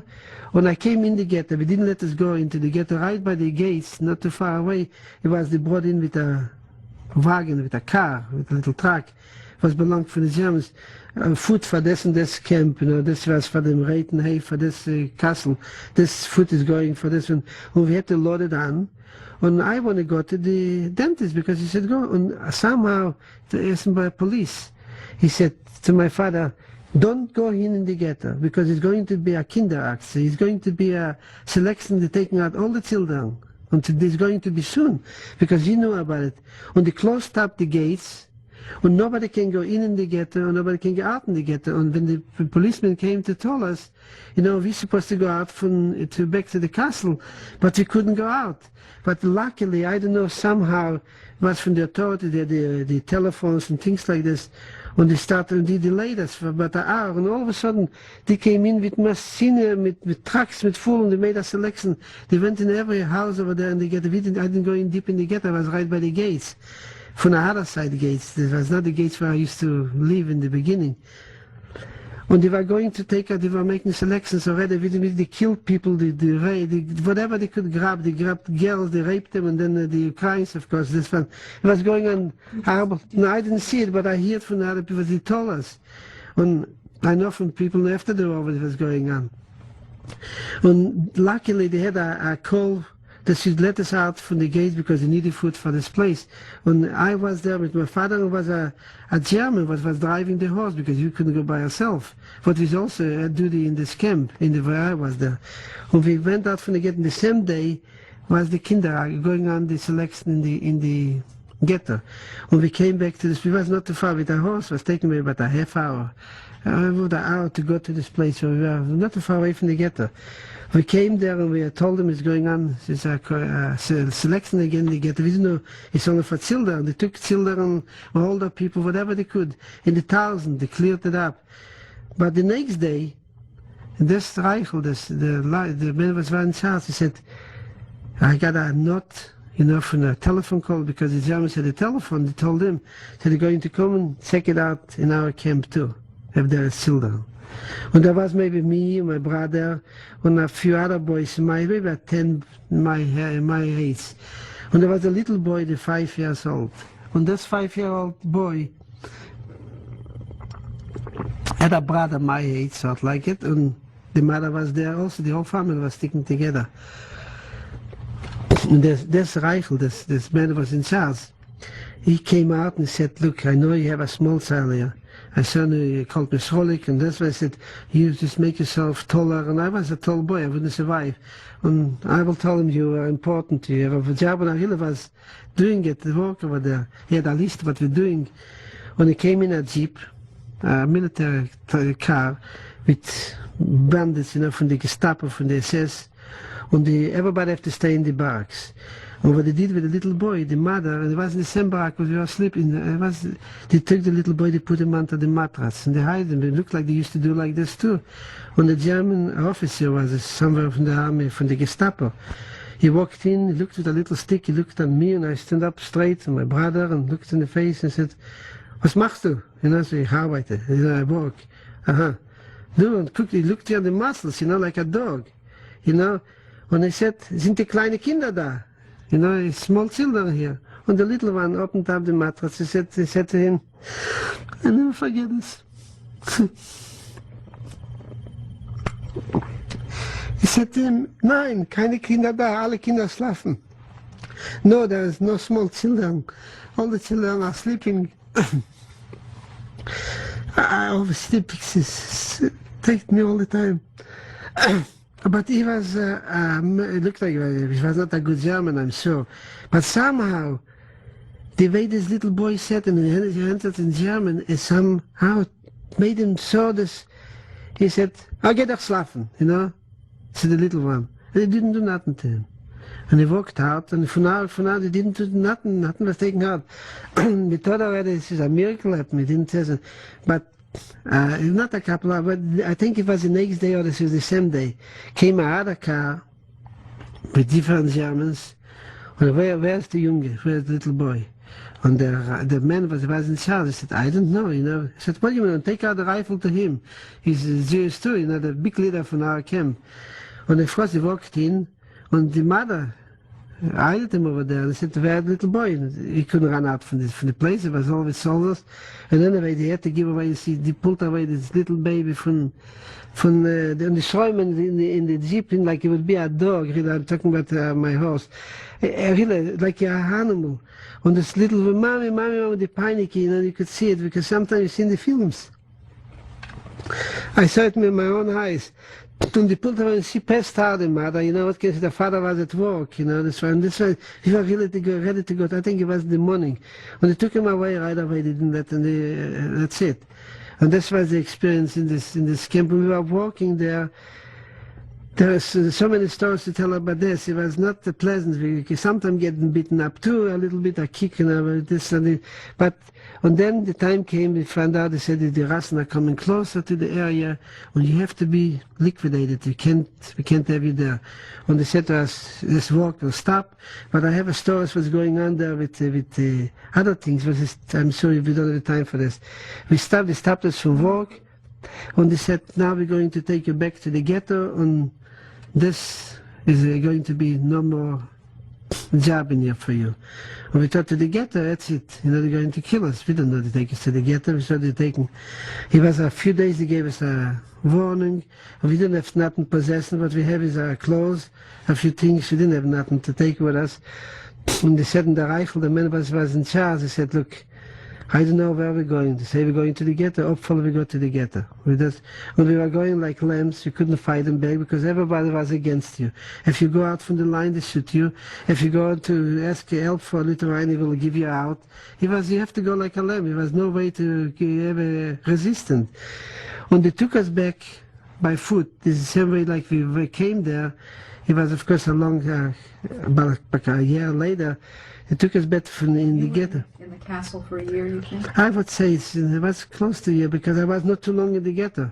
I was in the ghetto till the big action, and then they liquidated when they take us away. How was the health of your mother and your father in the castle? Luckily, it was not so bad. Of course, we have aches and pains. Who cares? You know, you want to survive. You know, you couldn't complain. I said to some now. I complain all the time with something. I'm the doctor, but he couldn't do this. But this time, I'm sure my father was younger from me, but I'm now. He must be in the 40s or the 50s or something like that. Not even this. And that's why somehow it was. We want to be alive, and for survival for life, you get strong. Even if you have something hurt, you talk to yourself in, it's done hurt. What sort of food did you have in this castle? Oh, we had not bad, because it was small. We had this Reichel, the men, they organized food, and the women could cook a little bit in these barracks. It was not so bad. It was the same way like they were doing in the ghetto. We were not overfeeded, you know, but we had enough food in there. You know, I remember talking about the castle before I go farther. I'm stopping all the time. There was a time they found our men who were wandering outside. They grabbed them in, they put them in the camp where we were. They pulled him down the pants. When he's circumcised, they got a Jew. They beat him up to death. They beat him so, and he couldn't talk. He was a little bit crazy. When they called in the ghetto, they found that they were going to kill him. And all of a sudden, a couple came, Lithuanian people. This was their son.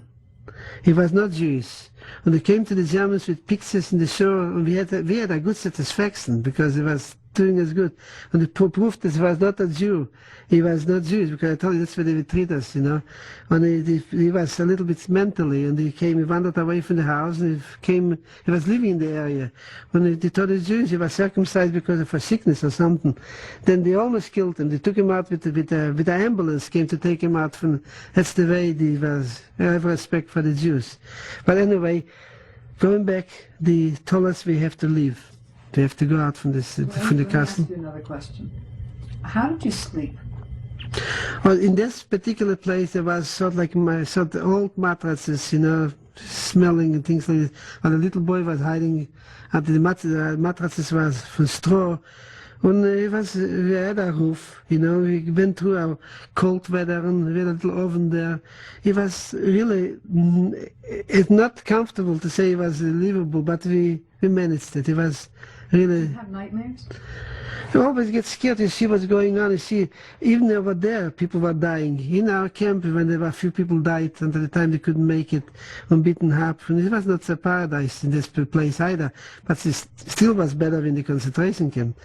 And we had nightmares. I still have nightmares. I still remember things. Sometimes excuse me, I watch a movie and I think I'm living there. You know, so Schindler's List is nothing. I mean, it's much worse. I didn't see a good German, I will tell you when I come further, when I have the time. The police said you have to go back to the ghetto. So I keep on the masters back to the ghetto. And to go to the ghetto is, like I said, the 9th Fort is on the left side on the hill, and the ghetto was on the right. And the gates to go in the ghetto was now moved around, not the way it was original, but they moved it closer to, like you go to the exit to go to 9th Fort. It was really right on the just a fork. We were going there and keeping saying smile, so praying to God. Excuse me, not to get to the left side, because the left side really was going to 9th Fort. Excuse me, I got a little. Then, pardon me, they moved us to the, instead to go to the left, thank God they moved us into the right. And it's happened, I was about 3-4 lines away from the front.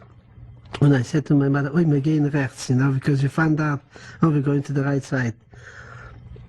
And then we walked in the ghetto, so we go to the ghetto, so the soldiers released us, and we were nowhere. So right away the the police, the capos, and they said, you have to go straight in here and stay there. Don't move till you get orders. And we didn't know where to go, what to do. But we know my father had a brother and I had 3 cousins in the ghetto. One of them died in the ghetto. We didn't know. I came back, we were sitting there waiting for orders, and all of a sudden my uncle, what he's supposed to be, he was not anymore a policeman, he was there. He said, oh, he met my father. I said, oh, Chaim, the Hogdesaler. And I said, where are you? He said, I'm staying in the barrack, maybe you should come to us, you want to go to them, because we are free in the ghetto to walk around. We know what to do. And just, he said, there was a chaos there, and they was coming in, surrounding the ghetto with machine guns, with the whole army was there, you know.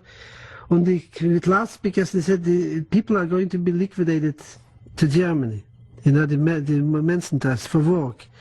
And it was most of them already a working force. They're announcing this. Yeah, in the ghetto with loudspeakers. When he said he was going on just a panic. I can't even tell you. See, sometimes the movies are chaos, you know, like bombs are falling. We didn't know what to run. But luckily, my father met his brother, said we should go over there. We went over to the house, it was a barrack. It was maybe 500 people living in one block. But we couldn't get in, everything was occupied. They were sitting outside, sitting there. The whole night we were holding together, my mother and father and brother. And then my aunt, son, she came out also outside because everybody said to get out from the from the houses. And we were shot like together. Is this because the bombs were coming? No, no bombs. I said it was a chaos, like it would be bombs. It was not bombs this time. It was like the people were hiding and running like it would be a raid, you know, air raid. But it was this time, no. It was a raid from the Germans around. Anybody was trying to run or escape from the ghetto, they shoot them right on the spot. There was no way to go out. They surrounded with a whole army was there. When they they came on and said, this group with people, let's go. Set up in a line. When we're going, they took us, and then my father, my mother, and brother was in one row, and then my uncle, we were sort of all together, and we're going, and they took us out from the ghetto, and they was taking us to the place where I said the people were walking to the airport. But they didn't take us to the airport, there was trains also not too far away. They called us Alexotas. You can see it on the map, if you have a map from this. And they took us there to the trains. And the trains they were walking there maybe a half a day, and the little Heinz were laughing. They were speeding on us and having a good time, you know. We didn't know where we're going. We really didn't believe in it. But we didn't go to the fort. We know we're going to downtown. It was a little bit. But we saw the death for the highest constantly. We saw dead people. It's not so simple what I'm saying. I was really holding on, but people were falling like flies. If they're shooting people, people can't walk. They should take a pistol and shoot them like dogs. And we're coming into this train station there, and there was wagons like you have it in the museum in Washington, the same cattle wagons, full with smell, stinking from the cows. And they said 1, 2, 3, 4, 5 in here, and my father we all together, and somehow we managed, me and my father and my mother, to go in this wagon, and my uncle with his family. We went in the whole family went in the same wagon. And your brother too? And my brother too, of course. My 2 cousins, because one was dead already in the ghetto. And my brother, and they had about 50 people. When they were sitting there a day, we didn't know what's going to be, and smelling, and it was hot outside. It was sort of like this time of the year.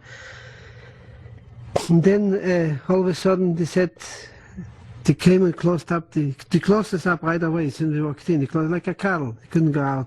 And there was wires on the little window. And they said, they announced the train start moving. And it started moving. And it was toot, you know, like the train, and start going. And we didn't know they were going to take us to Danzig. You know, Danzig, we didn't know where we were going really. When we started, the train was going and we didn't have any food. Nothing in this train this time, absolute nothing. And we were going practically a whole day and a whole night, and the people have to go and pass water or just stool. There was nowhere to go. There was a bucket. And how much? 50 people in a bucket. You know, some people were a little embarrassed. You know, there were women and men. But in this time, you know, you didn't see these things, you know, you just you have to do things. When you're trying to see, made the urine, trying to put the little window to pull out outside, the Germans were sitting on the roof, and the little Heinz, and they were knocking down, you know, just banging over the hand. And I remember I was going and going, there was one night, and then all of a sudden the train stopped, you know, they throw in a bucket of food, you know, for the people. It's sort of like, I don't remember what it was a sort of like in a paper, like a piece of bread or something. People are trying to grab it, and one of the guys was there, said, wait a second, we're all in the same boat, let Thai be humanized, you know, not like animals. They wanted to be. Who said this? Who said No, there was a man, and my father said to him, somehow we shared, everybody was gathered, whatever was food over there. When he was going, we were traveling like this maybe 3 days. And we saw to the sparks, you know, from the train, from the wagon, the cities going through into Königsberg, and the places, you know, people are living with it and walking around in the stations. Used to go, the train have to go through a station, sometimes stopping because they have to give the right away for other trains. And you could see there's a life going on normal. People are dressed, you know, and laughing and reading newspapers outside. And so we were going, when we go out from Lithuania, of course, then we came closer to the German part. And then we came into Germany, but we didn't know where we were going. We were going back and forth and in and then all of a sudden it was, so my cousin was there, he was one of the cousins when he jumped to the train, when the cut a wire, but some from our wagon cut in the middle of the night. I don't know, he got a little play opened up and he was trying to crawl out. As soon as he crawled out, he was shot, right? Because we were laying on the roofs. Then you couldn't escape from the train either. We were going, and all of a sudden they told us we were in Danzig, and we saw a sign to the Spark Stutthof. They came in Stutthof, the train stopped in Stutthof, and they said to us, alles aussteigen. And we go out, we thought it was a relief because we couldn't even breathe anymore. On the urine and the stool, we're making it unto ourselves. But we didn't make it in our pants, we made it on the floor, together with the offal from the cows. It was a disaster. It was, when we have to drive, I think more a day or something, we would be choked from the fumes. They stopped the train and they said, alle aussteigen. Männerbesunder and Frauenbesunder, men separate and Frauen separate. And this, and of course, they took away, this said, bite to my mother and bite to my hand and all this. And I had a piece of bread, what they gave us, I gave it to my mother, I remember. And die Kinder mussten links gehen oder rechts gehen mit den Frauen. But I didn't, some of them were a little bit younger because they came from the ghetto, was mixed house. So because in our place was usually my age, in the ghetto was a few youngsters. He ended up to go with the mother, I know, in Stutthof. But I went with my father and my brother. I stayed with the men's side. And it didn't take too long. Soon they took out the Frauen and said, alles einsteigen, alle zurück einsteigen. It was left more room because they took out, they didn't put new people in this. And we saw people with the stripes already, was doing the work, taking the people into the camp. And we waved, so before the door closed up, you know, waved to my mother and that's it. And the train started blowing the whistle and going with a, run away with a full speed, and we're going again maybe a day, or maybe 2 days. When there was, they stopped on the road again, they give us water to drink. From a bucket they put in one glass, I think. It was not a glass, it was a stick with a can. And everybody drinks, they gave us water. And we came in, we passed by Dachau. We came into Dachau. We came into Dachau, we saw these things, we said the camp we had, people knew already, we heard about Dachau and things like this. We came in Dachau and instead to aussteigen, to make us stay, somebody came and said, no, this Wagen wird geschlossen. No, we shouldn't get out from this train. And they said, this train is going to Landsberg, not to Dachau. Then of course till they switched around the trains, instead of going this way, then they're going backwards, they put another wagon, the machine to pull us out from the camp. We were in the camp with the train. They pulled us out and we were going back, and this was taking maybe about I say from Dachau maybe about around 3 or 4 hours.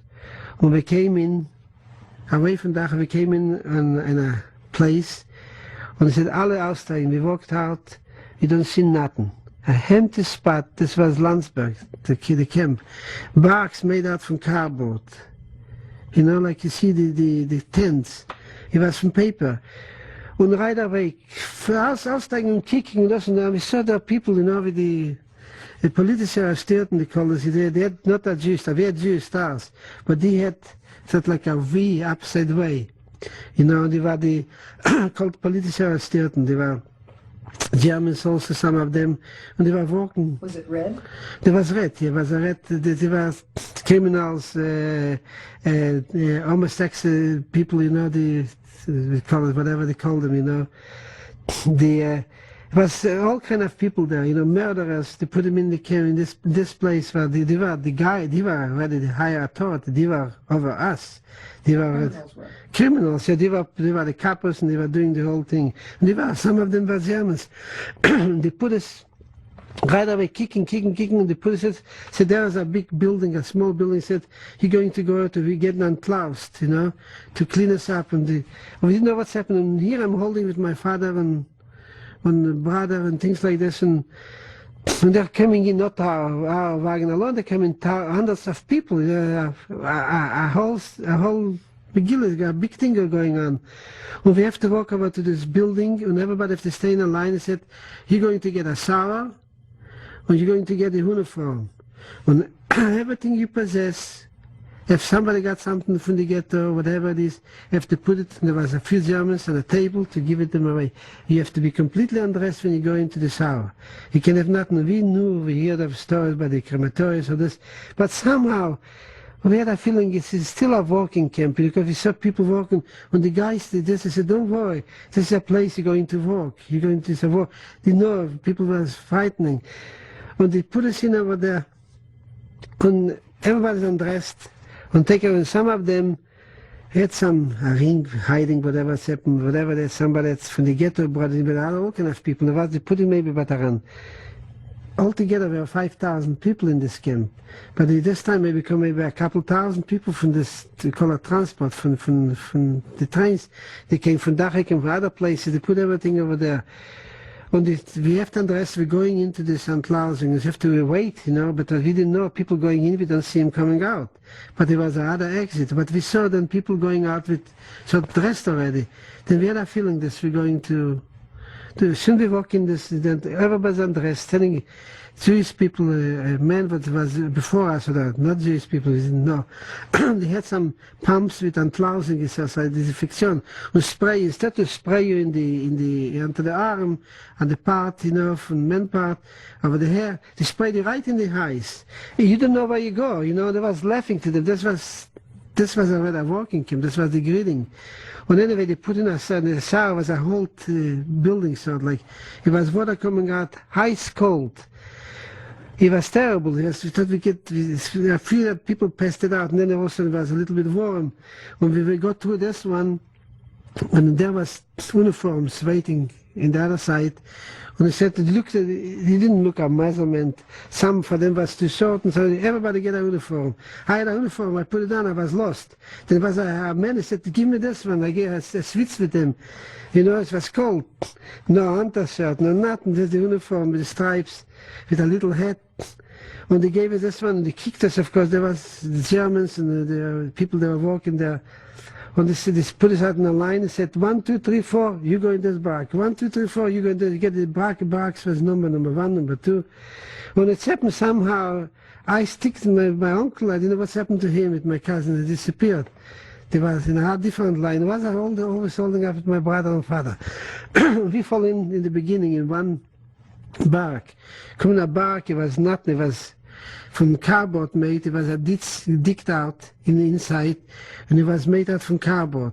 And nothing, no oven, it was still warm. But we were making our barks ourselves, and the barks was a paradise. Then the next, we have to stay there, we have to go there, and we sat by sleeping there. There was a little bit straw on the earth, lay down, and no pillows, no nothing, and this we have to sleep. Or this was the walking camp, and this was the camp was built in this time when we were came in. We stayed overnight, and they gave us in the same time before we came into the barracks. I just skipped something. I have to go back. They said to the people, "Where is the possessions?" You know. A lot of the people, before they go into the showers, they took it in the soil. There was a ditch digged out, like a toilet, you know, and with a stick. When you sit over this, the bind is hanging over, and you make in this ditch. When they fall, you can see it's falling in. There were people before. It was a long ditch, maybe I would say about around 500 and 600 foot long. When he came out in front of the Germans, he said, and a lot of people, you know, throwing a diamond, or I don't know if it was a diamond, a ring, or some money, whatever they had from the ghetto, throw it in the ditch instead to give to the Germans. Somehow, they had a word for it. They came out and said, "I like to have all the doctors and the lawyers. We will have special work for them." When now people, you know, thank God we have a lot of intelligent people. They raised their hand. And my father was going, he said, "Man, I'm too young." And my father didn't want to raise the hand. So he was not a doctor. But everybody want to be, these people are a lot of intelligent people. And before they told to the people to go there, we had already the uniform before we went in the barrack. He said, "Undress," you know, to the people. He said, "I'm going to give special work for you. You're going to go inside and take out with your hand whatever you find us. And you have to take out the waste from the people with a hand." And this was maybe a layer from 2 foot or 1 foot, whatever it was there. And the fumes, it's laying in the heat, you know, it was laying down, it was drying from the sun, it was not so bad. It was smelling in this area. You could get shocked from staying from far away. When the people were going in, half of this didn't go out, because they fall in, they pulled them out dead. They couldn't breathe, you know. And we saw this, we thought we never survived this. When they came out smelling, you know, when the people came out, when they survived, of course they didn't let them into, they took huts with houses, you know, so, and asked them up later, and I didn't see it because when they said, and one of them said, this is the work what you Jews are going to get from us. Because this is the intelligent, this is what you have to do. You have no right to be a doctor or a lawyer, whatever it is. Put us in, and of course I was not into this, put us in the barrack. We stayed overnight. In the morning we had a whistle, and they made a Peltplatz, a place to go out. And they said to us, "We make groups. We're going to work in Moyle." It was a company in Moyle. It's about around 4 or 5 kilometers from this area. And at the same time we're going to make the building already a little farther, a new enclosing, and they're going to make new barracks for us, you know, to give us a paradise. We're going to be in heaven. And they took the groups. Now this time I was lucky, still with my father and brother go out in the same line. There was a man, Bergman. He was also from the ghetto, he was a capo, but he was nice to me. I couldn't say he was, when he was there already with our group. But he was an intelligent person. And he said, who was a leader in the ghetto or something? When he raised his hand, he said, and he spoke the fluent German, he said, "You're going to be in charge, you're going to be the Gruppenleiter, you're going to make the groups together." When they make up groups from 30, 40 people, and we had a number, this number is going to work, this one, when they marched us to this field where we're going to work, it was a hand to feel, it was nothing there. It was completely flat. They're going to start from scratch to build a bunker. They told us what they're going to do. They told us the work what they're going to do. And this, everybody have to take a shovel and start digging and things like that. Everybody, they was organized already, they were before us. And there was some spots already built. And this is the work that we were going to do. And then we worked the whole day, we didn't know what we were doing. And then they were organized, and they were putting machinery with bulldozers and building up a mountain. And we couldn't understand why they're building a mountain. There was nothing on this area. For a mile you can see around, nothing. They build a mountain. And when they were building a mountain, I said, do you have a plan what to do? And they said, they're going to make a bunker. I couldn't figure out, to make a bunker, how are they going to make a mountain? But they put a mountain maybe from 2 miles long and a quarter of a mile wide. And when the mountain, this was our job. We put with lorries, with the sand and bring it in, and they were coming with bulldozers and taking this. They were building up with dirt, of course, with earth. They coming in with big trains, with filling it up. We used to shovel it up, and we built up a mountain very long, like I said.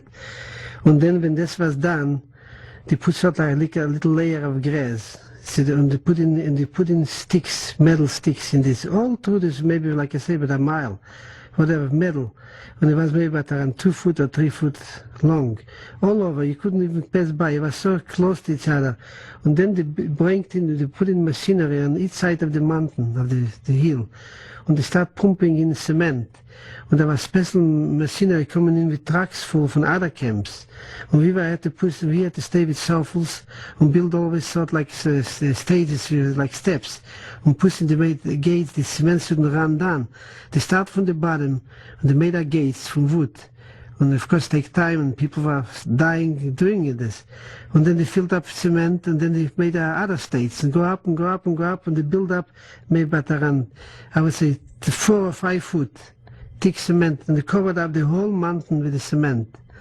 And then they came with machinery and started digging out from the outside. They moved away the pumps farther away, and they started digging in maybe about around 200 foot, very deep. It was like you couldn't see, you could look down, it's taking on the 10th floor, deep in the ground. And then they start filling up with cement again. They made it, I would say, the size of this room. I would say about 40 foot thick cement all around, from the ground on, up to the heel of the mountains. And when they were doing it in the downstairs, they made a sort of like corridors to walk. You could walk inside between the cement. And this was later on they came with bulldozers and buried the whole thing in the ground. And from the outside sticked out just the mountain. And over this cement was built up so heavy, they put layers of grass. I want to make this door. And then when you looked at this, you could see it looked like a mountain, just like a normal hill. And at the same time, when we were doing this type of work, this was really like, we have the Jewish history, Mitzrayim, this was really Mitzrayim. People used to fall in the cement and never came out. There is, I think, hundreds of people buried. Almost I fall in there. But I was lucky this time again. And we were working there, and my father, before falling asleep, the work was so hard, and sticky in the nighttime, and the dust from the cement, and the powders, and the water, and it was going on, I can't even explain the way he was working. It was really like you see in a factory, machines are not stopping. And this was going on, and people were dying very hard, so hard. Every night, it didn't regard, let's say, I'll give an example, at 100 people from a group, 2 is missing all the time. Every day was dead people there. And this is the work that we were doing there. And then when they had the mountain done, and then they start from the beginning and came out with machinery and dig out from the inside, and they made like a empty stadium inside. You see the dome where they play the football, that's the way it looked inside, under the ground. But before this, what was going on, it was a work that we have to do, and I was in a way, this was going on constantly till the end for the liberation. It was not completely finished. I'm just giving you the picture, the way they were building it. But I was working together this time with my father and all there, and there was a meister, there was a German that was in charge of our group. And somehow, I must say I was lucky, I was never lazy. He just liked the way I was working, because I was watching him. I didn't wait to watch me, and I was learned how to survival.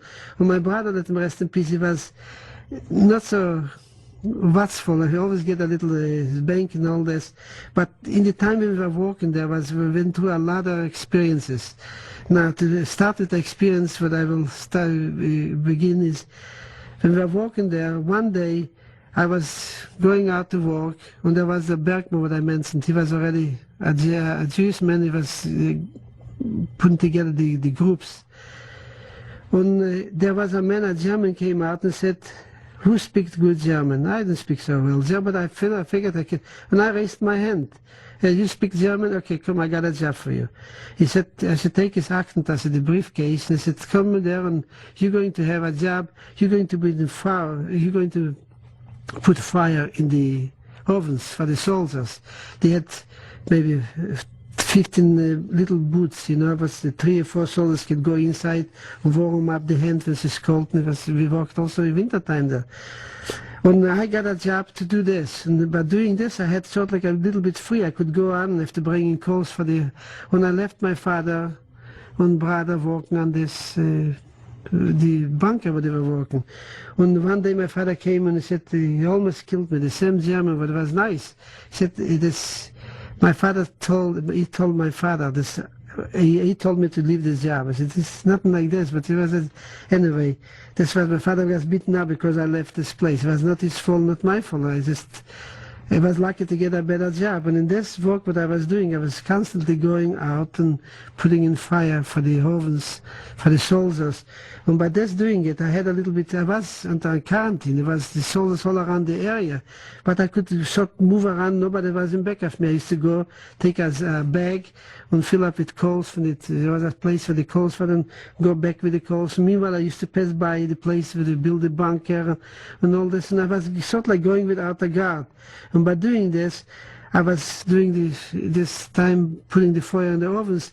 Then there was a lot of the Germans, they used to have peeling a potato, a apple or something.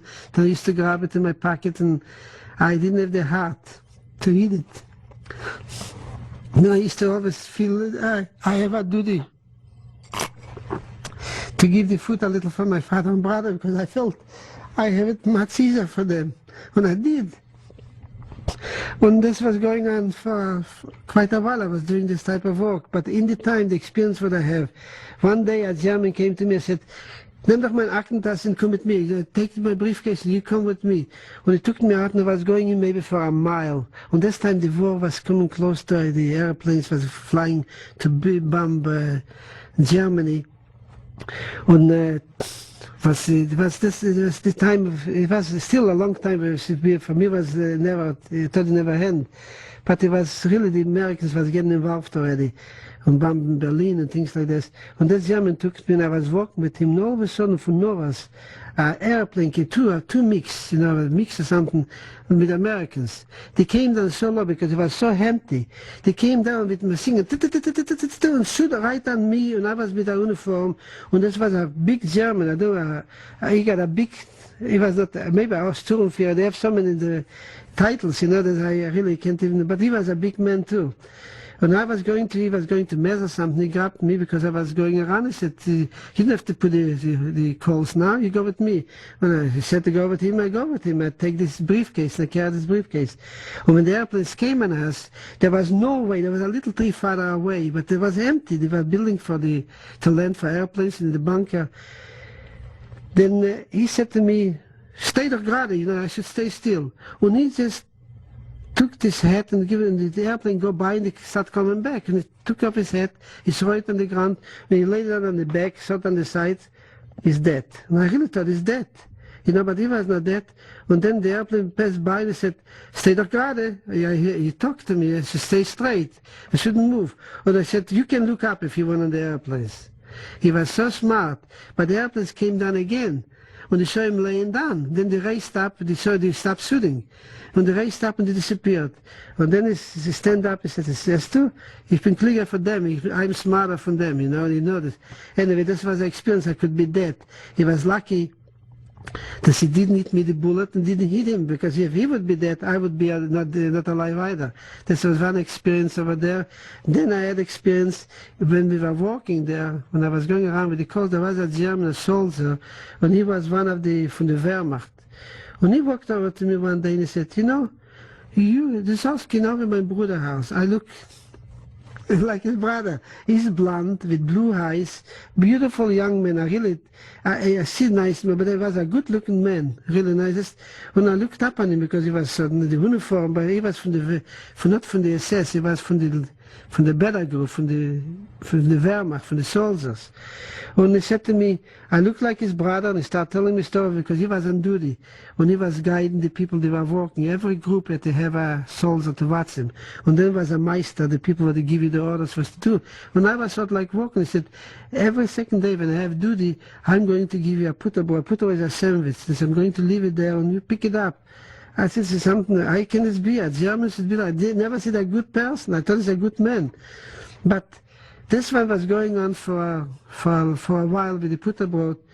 And then one day was a Luftalarm. Again, Luftalarm was a raid. The airplanes. And this time we were walking there, and it was also for the bunker they were building was a little farther away. It was sort of like wood, and water was going through there. And for the machine, for the trucks, it was muddy. You know, you were going in like in mud.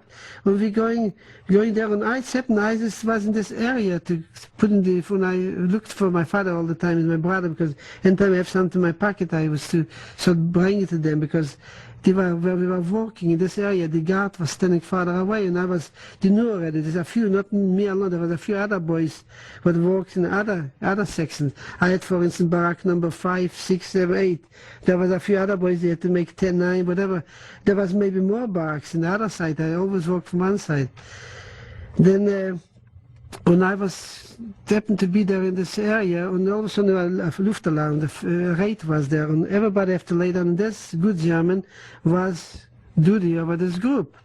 When I laid it down too, and when I saw him before, you know, I didn't talk to him so often, but he gave me, I looked like his brothers, he gave me a put up, it was good enough. He told me a little bit from his story, from where he came, from what city, and I didn't know nothing but the history from Germany. He said he's from Leipzig or something, I didn't know nothing about this time, but he told me a little bit, and he don't know where his family is, complained a little bit. And this was the raid, and everybody have to lay down. Wherever you are, throw everything away and be still. The airplanes was going down, looked like to build a bomb Munich. We were not too far away from Munich. We didn't have any bombs in Munich, but they were going to Berlin more. And everybody had to lay down, and there was a Jewish group. Most of them were Jews in this group. But we were walking. I was not in this group, but I was there. Except I have to lay down. Except this moment. On this, the good German, there was a few other soldiers. Standing there and everybody's quiet and he's not sitting down on the ground, it's muddy, something. He's standing nicely and lay down sort of on a tree. On the raid, you know, they make the alarms, make noises, and all of a sudden the noises stop and you have to wait not to move till the noise come back again because then it's the raid over. When the airplanes pass by, let's say they are away, they can measure whatever they know, they have signals, they are a couple of miles away, then they start walking again. Then all of a sudden, in the middle of the raid was going on. One of the men felt uncomfortable, looked like it's going from maybe 50 foot from one end to the other. He started crawling to go on the other side. This, my good friend, took out a pistol and shoot him right in the head, and the head blew off. He had a dum-dum bullet.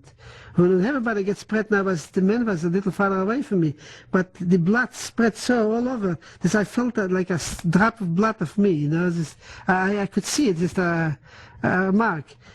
It's just my stomach there, and I said, oh my goodness, I'm not going to be alive. I thought this is a nice German. He's giving me after all a Butterbrot. When I didn't see him, and all of a sudden the raid is over, and everybody stand up, have to go back to the place where they work.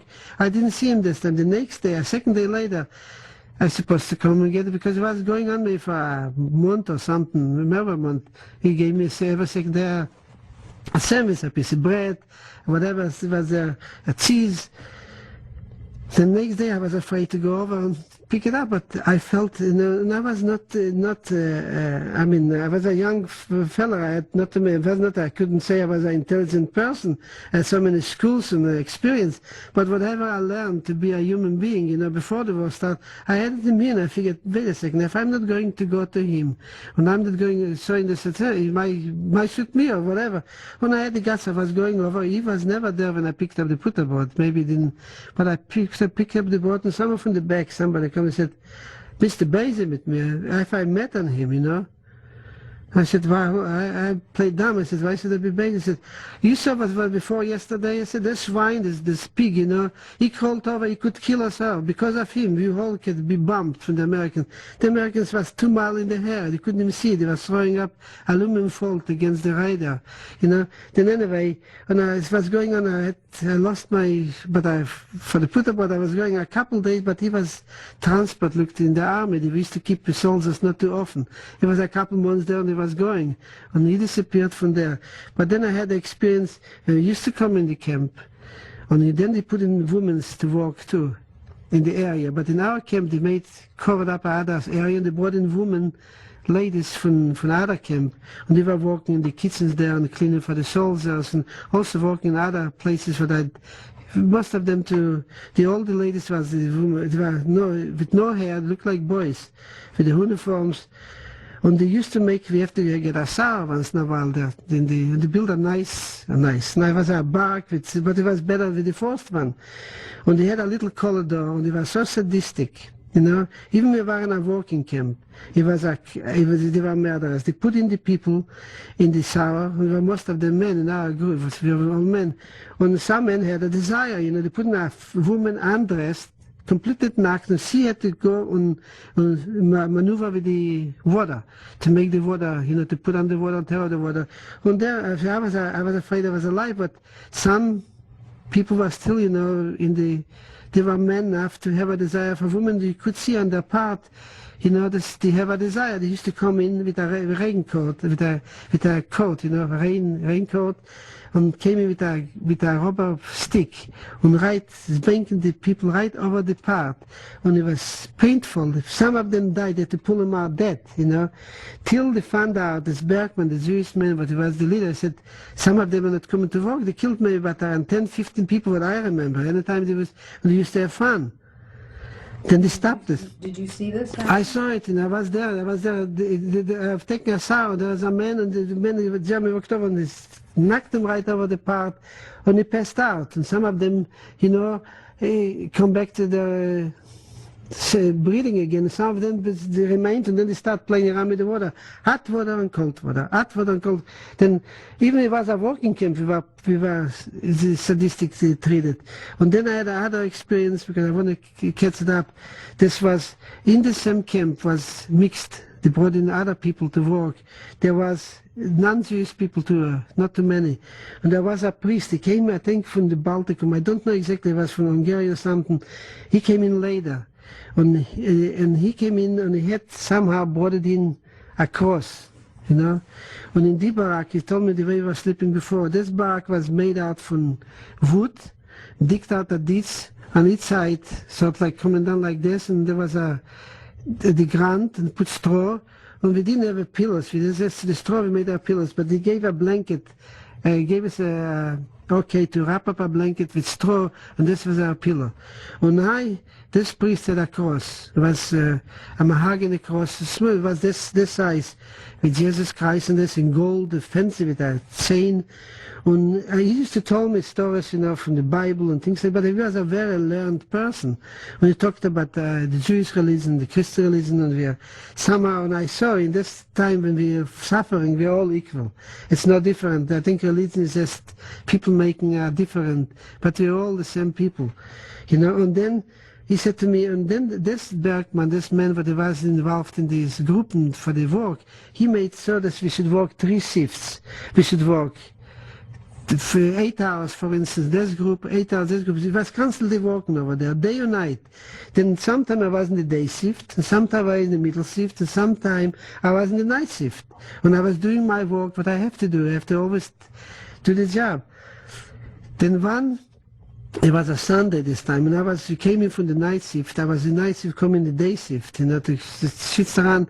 When anytime he used to go away, and he was in a different shift, he said to me always, he called me Israel was a dangerous thing to say, but he called me always, he said like Israel. He said, will you put this away? And I digged out with my hand a little hole, and onto the straw, and I keep this wrapped it down, always fold it together and put it in, put a little straw I used to keep it, and lay it it was my sleep matters. I didn't care, I respect what he's believing. It was not my belief, it didn't bother me. When you do it short way, he was with us maybe about a month or 2 months, they were switching around people from the barracks. My brother and father was there too. in the barrack, and then we took my father in a different barrack. They were trying to manage to come again to Switzerland barracks. But shortly I was always sticking around with them together. But the priest, I used to hide it in Novas. It was a Sunday. I came into the day shift to start working for the night shift for day shift, and he had the Switzerland shift. So he came also from the other shift. But anyway, he put on the cross, and there used to be a few gentle there, and used to make a mess for the gentle people. When he was going to this fancy toilet, what I said he did, because we still didn't have a toilet to go onto the roof, and it was snowing outside. It was sort of like cold. It was we were there. It was raining and wet snow, and it was really snowing. When he walked out with his from Novas, I could hear screaming, halt, halt, halt, because it was close. But I didn't know, stop, stop, stop. But anyway, we heard screaming, then we heard shooting. Then, of course, he took there was a little window to look out. When we could see this, he was going to the ditch, to the window. There's this priest, as the Germans and the soldiers around the camp. And there was also the boots, where they were watching, like in a prison. And they told him to stop, and they stopped, and they go in from they ran over from there's a gates everywhere you could go out for the soldiers. They could go in the camp in a second. There was doors. For them, they could open up. For us, we couldn't. And they walked in, and they said, they searched him, what hast du da? He said, he made a noise. It was so quiet this time. It was snowing. And they grabbed him, and they put him right away with the rifle, and took him in the headquarters. Maybe a half hour later, they brought him back to the camp. And they brought out a chair, and they whistled. Everybody said, antreten, you go out outside. To put him in a chair, and it was snowing, it was cold outside. And some of them just came from work, and I just came from work. I was wet and tired. Even when I did my work, not so bad, but when you come back, walking back to the barracks from the company we were working, you get wet, it's raining. I said, you get an umbrella, you get anything. And when we came back, everybody had to go out, whatever people were in this camp. When one of the Germans put a chair and a stand on the chair and said, I'm going to show you what God can do for you. Putting the priest in a chair, and everybody have to go by and the priest and spit on him. And then one of the Germans took this cross, opened up his mouth, and turned around. Kept on turning, everybody have to go. I had one turn, I made the second turn, this man was already half dead. But the first time when I walked by, he made a hi to me, because I think it was a miracle. I don't know, the Germans were so, they didn't ask how he hid this cross.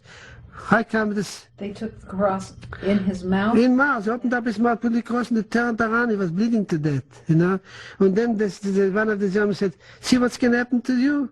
And you believe in a God? You Jews, you're nothing, we are not people at all. Even the gentle, but there was not too many. That's what you can expect.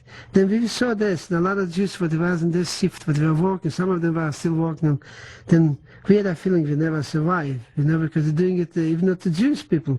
And this was the experience what I had with this. And then I had an experience also, my brother, rest in peace, I was going with the calls, and I have it not so bad. They chose my brother to take the canister and go to the kitchen to bring the soup for the people, for the group they were working.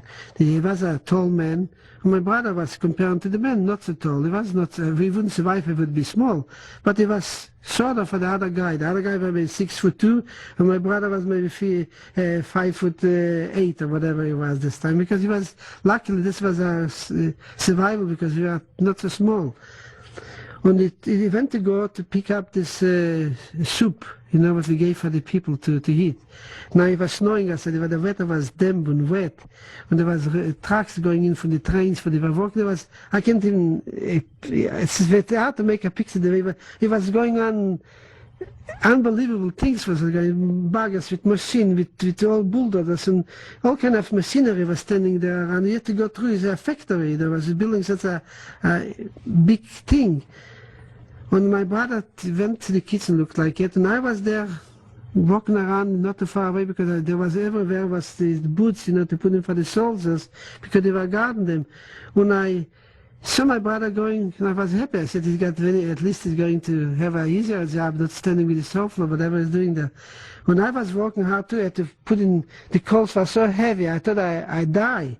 I couldn't pick it up sometimes, but I was afraid when I go with not enough coals. And a few times the German said, whatever, that's what you're taking it as, bank, a kick, and all this stuff. They were not so gentle to me. I got beaten up not one time.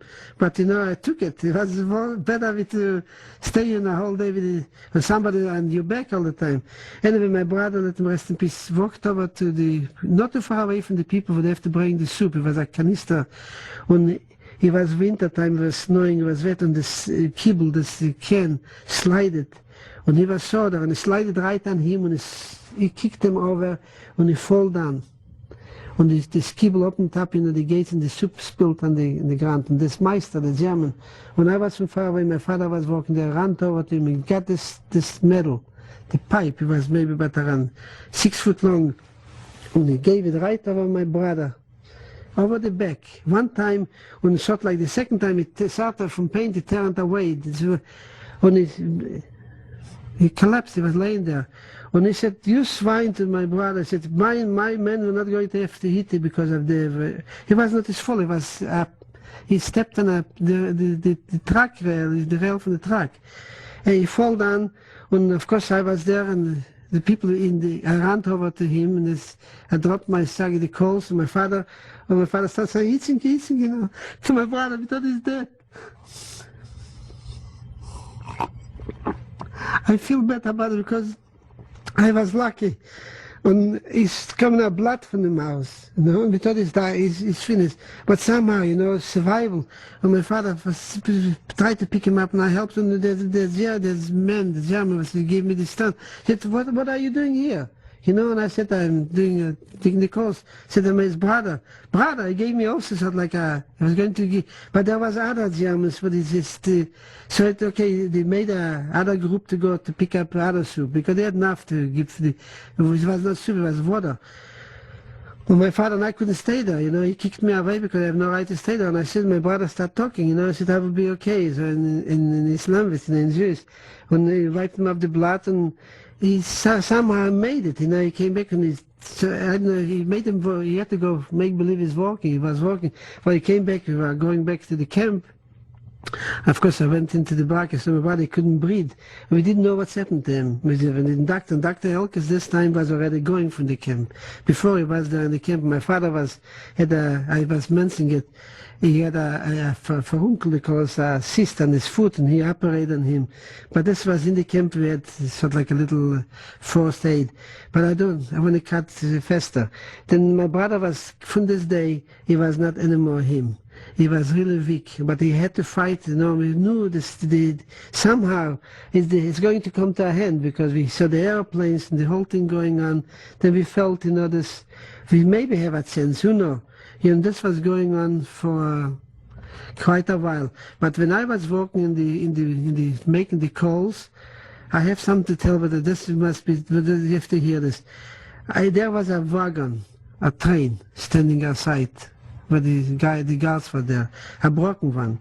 And there was a German came in again from the other camp, and he was a big man. He was a Sturmbandführer. And he all of a sudden we found out he came from Auschwitz, and he's going to be in charge over the soldiers, not over us. When he came in, and he's a big such, he said he didn't like the way this Bergman moved around, and he said, who is this? He's a Jude. He flamed him over the face. And he's, the men from the mall, from the firma, also a German, a little higher for him, came out and had with him a fight. I come and beat up this Jew, because this is my Jewish work for me. I have no right to... Anyway, they settled between each other. But this German is in this place, where to make the fire. He got his own boot. No soldiers are there. I came in one time to put in the stone. And he sort like he said, weißt du, wer ich bin? I know who he is. I said, I looked and I know every rang. I said, you're aber Sturmbandführer. I said, du Schwein, if I would have you in Auschwitz, you wouldn't be alive. When he started telling me what he did in Auschwitz, he told me the way he was burning the people. He was not enough in the crematorium. He took matches one time, he showed it to me, he made a stack, and he said they put in the people over there, and then we put him on fire. He was going fast. It was satisfaction. And one eye was shaken by him, blonde, big gorilla, a murderer. You could look on his face. Maybe he was wounded or something. And the Auschwitz looked like he was liquidated. It was before the end. They put him in our camp. Now there was, when I was making the worm for him, one day he said to me first, he said, I should take his plate and wash it out, the bucket, and I said, I should cook him some soup. And that to me. He had a Roggensoup. It was just like a soup. The soldiers used to have some buckets. I go outside, there was the train. I took this sand, and I wiped it out, this bucket, and I made it, I could like a mirror. When I washed it out, when I came back, and with water, when I looked and I said, how come it's so clean? You made it so sober, you know. It's clean. I said, I told them the way I did it. I said, I took the sand, and I washed it out. I said, okay. Mach the soup. I should cook the soup. I put the soup. And he told me, he said, now I looked on this and I started reading. He said, I tell you what to do. Put in a cup of water, put in this one. I did what he said and I start putting fire in this oven and start cooking. As soon as I start cooking, you have to boil. He said, where is your can? I had a can always hanging onto for my food with a spoon. I gave the spoon for the Holocaust Museum. He said to me, take a little bit, fresh. I should eat. When he said hot, it says boiling. He said, I said fresh, you know, I said eat. And I always burned my tongue, and I took it in the mouth. He said, okay, now raus mit dir. Now you can essen. He said, now you're safe. I said, shouldn't put in the poison or something. Then meanwhile I got maybe 3 or 4 spoons of the soup. And he just didn't want me to be there when he was eating. When I came out, later on I came in and washed again the thing, and I was with him in the terror, and I didn't see him. Anytime I have to go in, I just take off my little hat what I had. And that's when I said, first of all, to me, if I have lause. And anytime I used to go in the box, go to him, I used to take off my jacket what I had, my uniform, and put over the oven. And if I have a louse, they would die. Because I was always trying to clean, because I knew with who I'm dealing. But one day, a man got crazy. Also from the people, from the camp. When he worked in this train, in the broken train, when he started playing around, and one German soldier, he asked him, where are you going? You know, the man was with him. And he said he's going to Budapest. He was from Ungarn. He's going to Budapest to see his wife and children. It's kind of hard when I think about it. And somehow they went into him because he was from the soldiers, the big macher there, you know, he told this, they have to report him if everything is going on and over, try to escape and all this. He was a charge of the guard. Then the soldiers walked into him, I was not there. And it looked like he told them. And certainly I was going sort of like in a harder boot, and he came out and I thought he was going to kill him. He said, mach doch schnell to me, you know. I should go to back. I said, maybe he got something against me. I did something wrong. He said, there was a big kibble, you know, like a pot, but very big, twice as big as the stable, heavy. He said, fill with water. I go out, there's a pump where the train is, filled up with water. I hardly could take it off. And he said to me, if there are the expressions, you know, I don't even want to say, but I better say, he said, du Arschloch, du verfluchter Hund, you dirty the dog, you did this, whatever. He said, you have to take the kibble. I said, put it on the fire and keep it like he's making a train. When he forced me to sit close and blow it, you know, making a wind, I took off my shirt and the water should cook fast. I couldn't, but I realized the man is aside, and I didn't, for a second, I didn't know what they want. And I know, I did hear this man is in the train, I thought he's walking there, I didn't know he's crazy. But when I go out, and the water was boiling, really, it was cooking, he said, I should take it off from the oven. But I can't. I said, yeah, du Arschloch. He pushed me away. He's strong like a lion. He took some rags, he was putting the boots. He took off the water, put it on the ground. And he said to me, willst du mir helfen? You know, if you want to help us. Jawohl, aber du ein Mann für. I said, nah. I shouldn't help, you know. When he's strong like a dog, I said, when he hopped and took the cable, I said, hold the door open, you know, the little door, open up the door. When I saw the man, it's just away, maybe about 10 foot from me, it's right there. And the man is sitting in the train, I said, toot, and he kept on screaming. I got to Budapest where I realized it's not normal. When he took this hot cable, he walked over to him so polite, put in the center and I said, mein Junge, you know, my friend, my boy, you know, where are you going? And the man said to him, I'm going to Budapest to see my family, you know. I said, I help you. I will help you. I picked up the cable, with the hot water, raised it up, like an athlete, and put him right over the head, spilled him with hot water, and the water was still moving around, and he had very little clothes on anyway, and the clothes came off on him, and he skinned him up. He was right away, he got red like a fire, and he was from pain. He ran out from the train. He was running, he didn't know where he was running, and screaming, and he's laughing. He said, "No, I have a nice fart," sort of like this. And he's collapsing, and there was also a sanitetstelle, because the next barak was a place where the people get hurt on the job. There was a Jewish doctor there, forgot his name, but he used to be a Bendix or somebody scratched the head or something like this. And he said, he was running there, then he collapsed. He said, "Nimm doch das Schwein weg," They put him in this little sanitetstelle, and the doctor couldn't do nothing. The doctor get out. But when I came back to hours later, because to put in calls for the doctor also, because he was there, he took them out of there. I saw blood on the wind and scratches from the nails. The fingernails were hanging on the wood. He died from pain, This was this experiment I saw, what he did to the men. He said he should go to Budapest. This was in our camp. It's a working camp.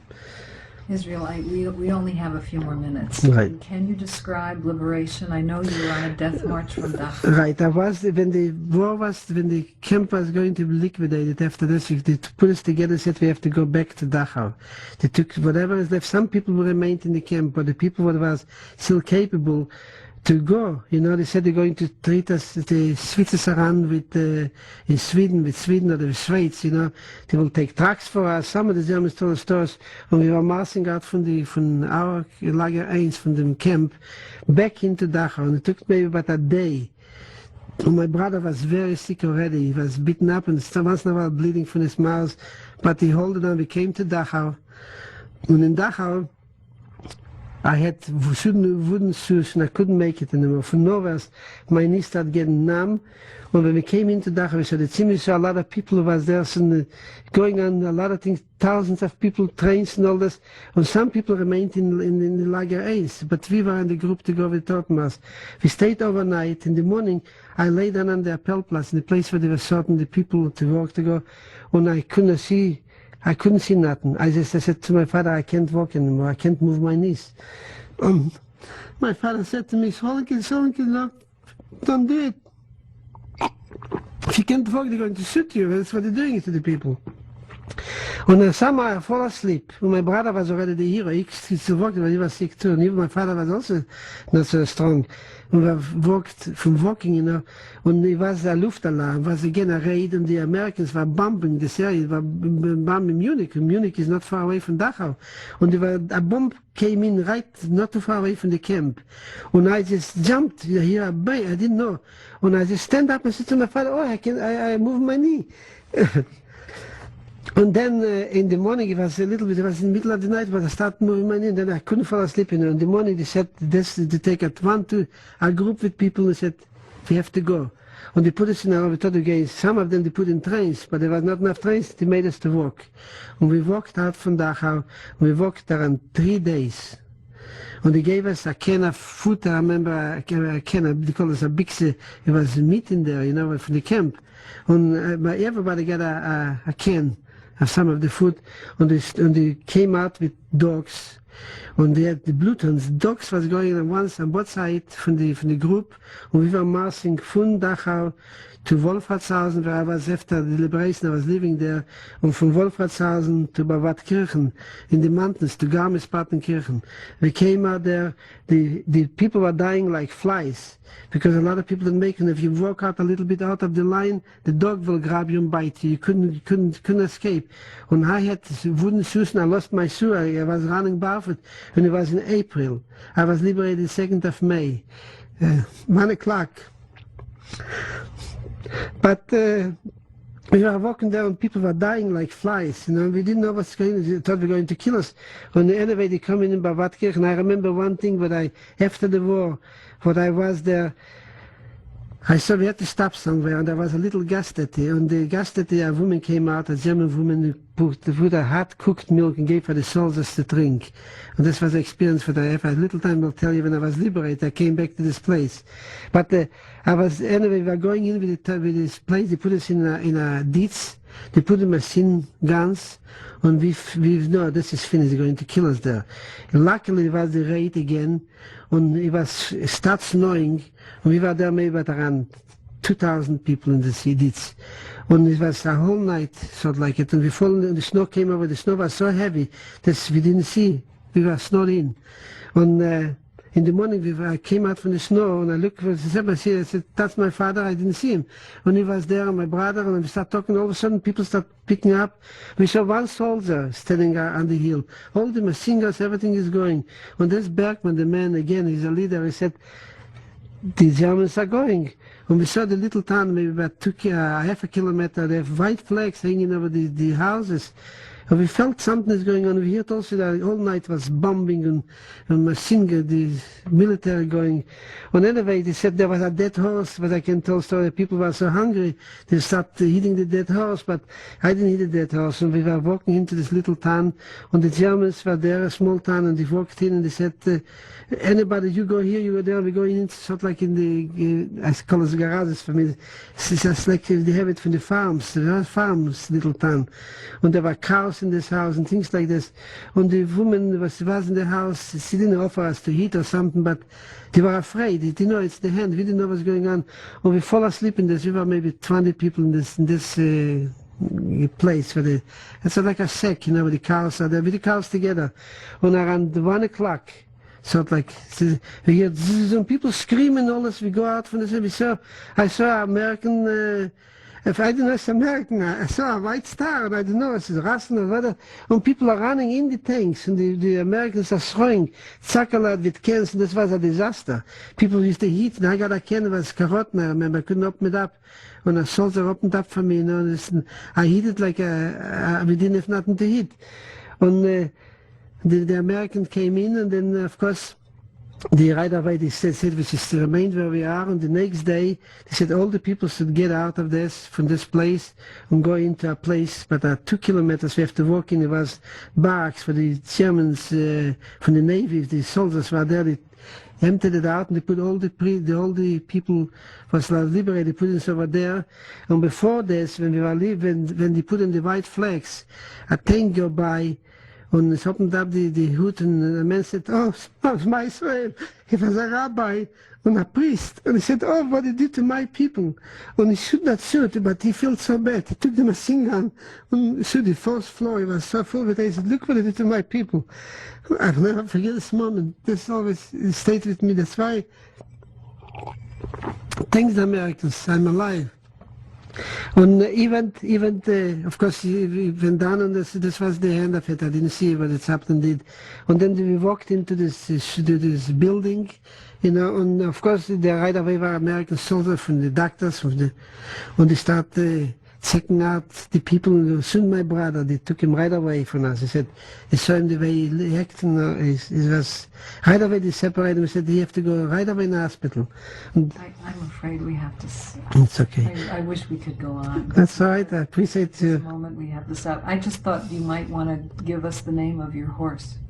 Oh, Fax. Yeah, we called him Fax, the little horse. And then we were liberated. Of course, my brother was taken to hospital, and then the whole story finished up that he was in the hospital, and they tried to cure him, and they lost a kidney because they knocked him out. This was happening, knocked him out a kidney, and then he had TB in his foot. Also, he couldn't move, and he was, after the liberation, he was 6 years in the hospital. And everybody was already free, and I was, this time already.